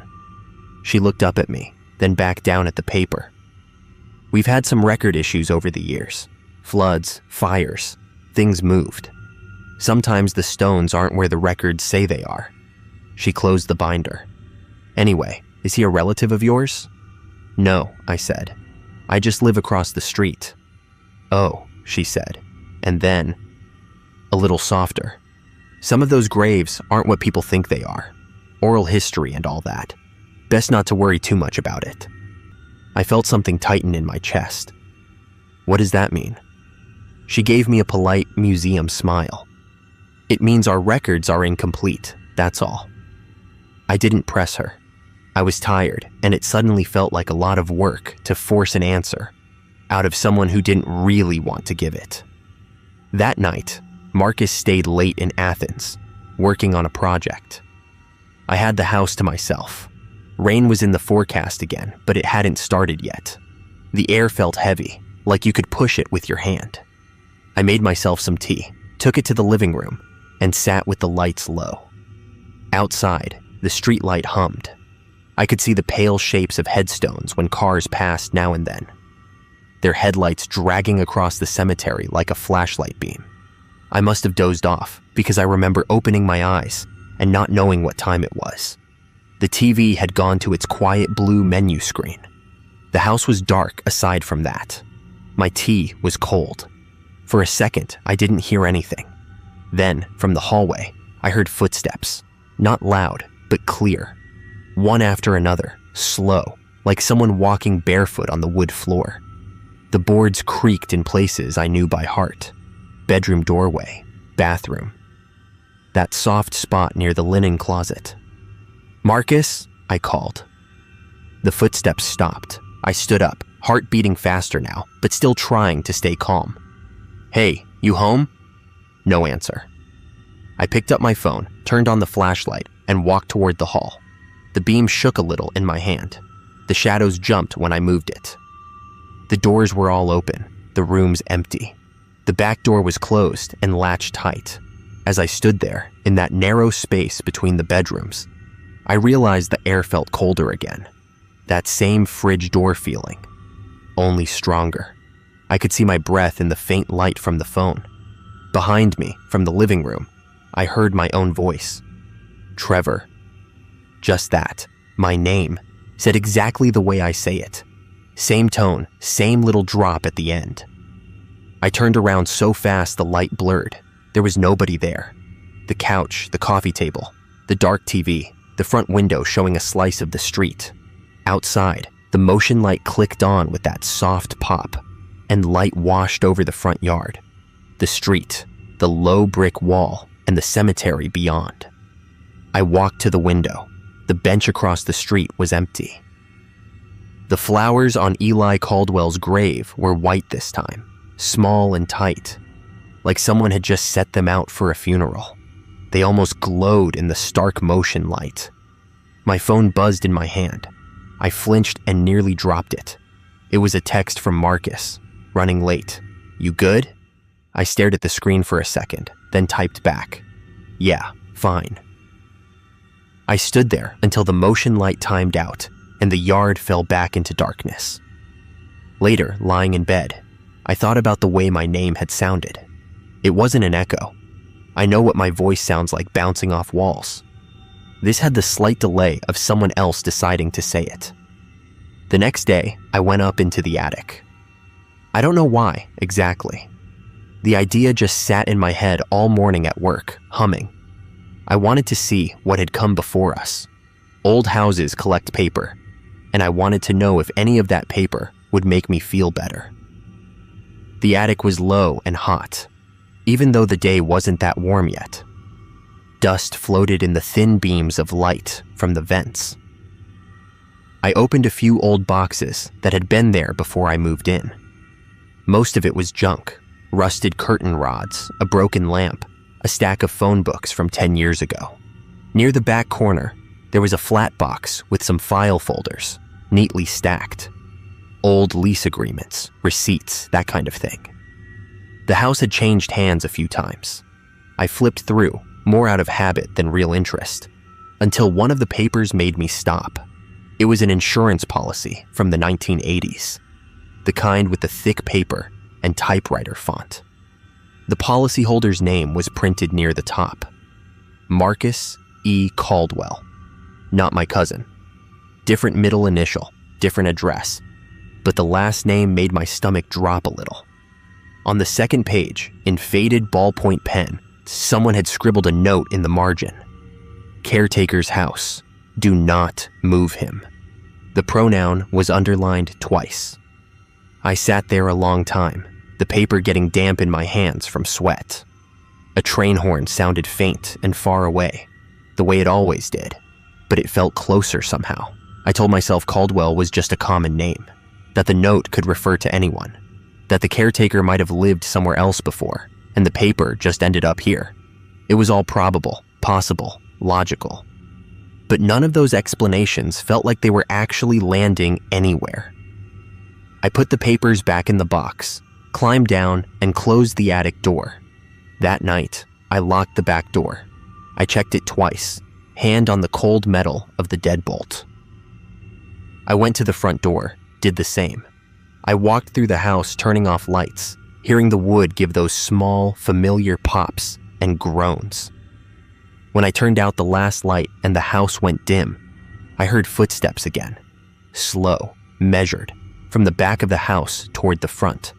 Not dragging, not hurried, just a steady, casual walk, like someone who knew exactly where everything was, who didn't need to feel for the walls in the dark. I stood there in the hallway, breathing shallow, listening. The steps stopped a few feet in front of me. The air cooled in that spot, brushing my face. For a second, it smelled like wet leaves and old stone, like the air across the street. Okay, I said quietly. I don't know why. Maybe I was talking to myself, maybe not. This is your place too, I guess. Nothing answered. After a while, the cold faded. I went to bed. I still live in that house. Marcus does too, though he spends more nights in Athens now, says it's because of work. I don't blame him. I've stopped trying to explain away every noise, every flicker of the light, every time I hear my name said in my own voice from the next room when I know I'm alone. I'm not sure what the records got wrong, or who was supposed to be where, or why that grave is set apart by the wall with a bench aimed straight at my front door. I don't know who wrote that note about not moving him, or if they meant the man in the ground, or someone else. I lock the doors every night, but I don't check them as many times as I used to. It doesn't feel like it makes much difference anymore. The flowers on that grave are always fresh,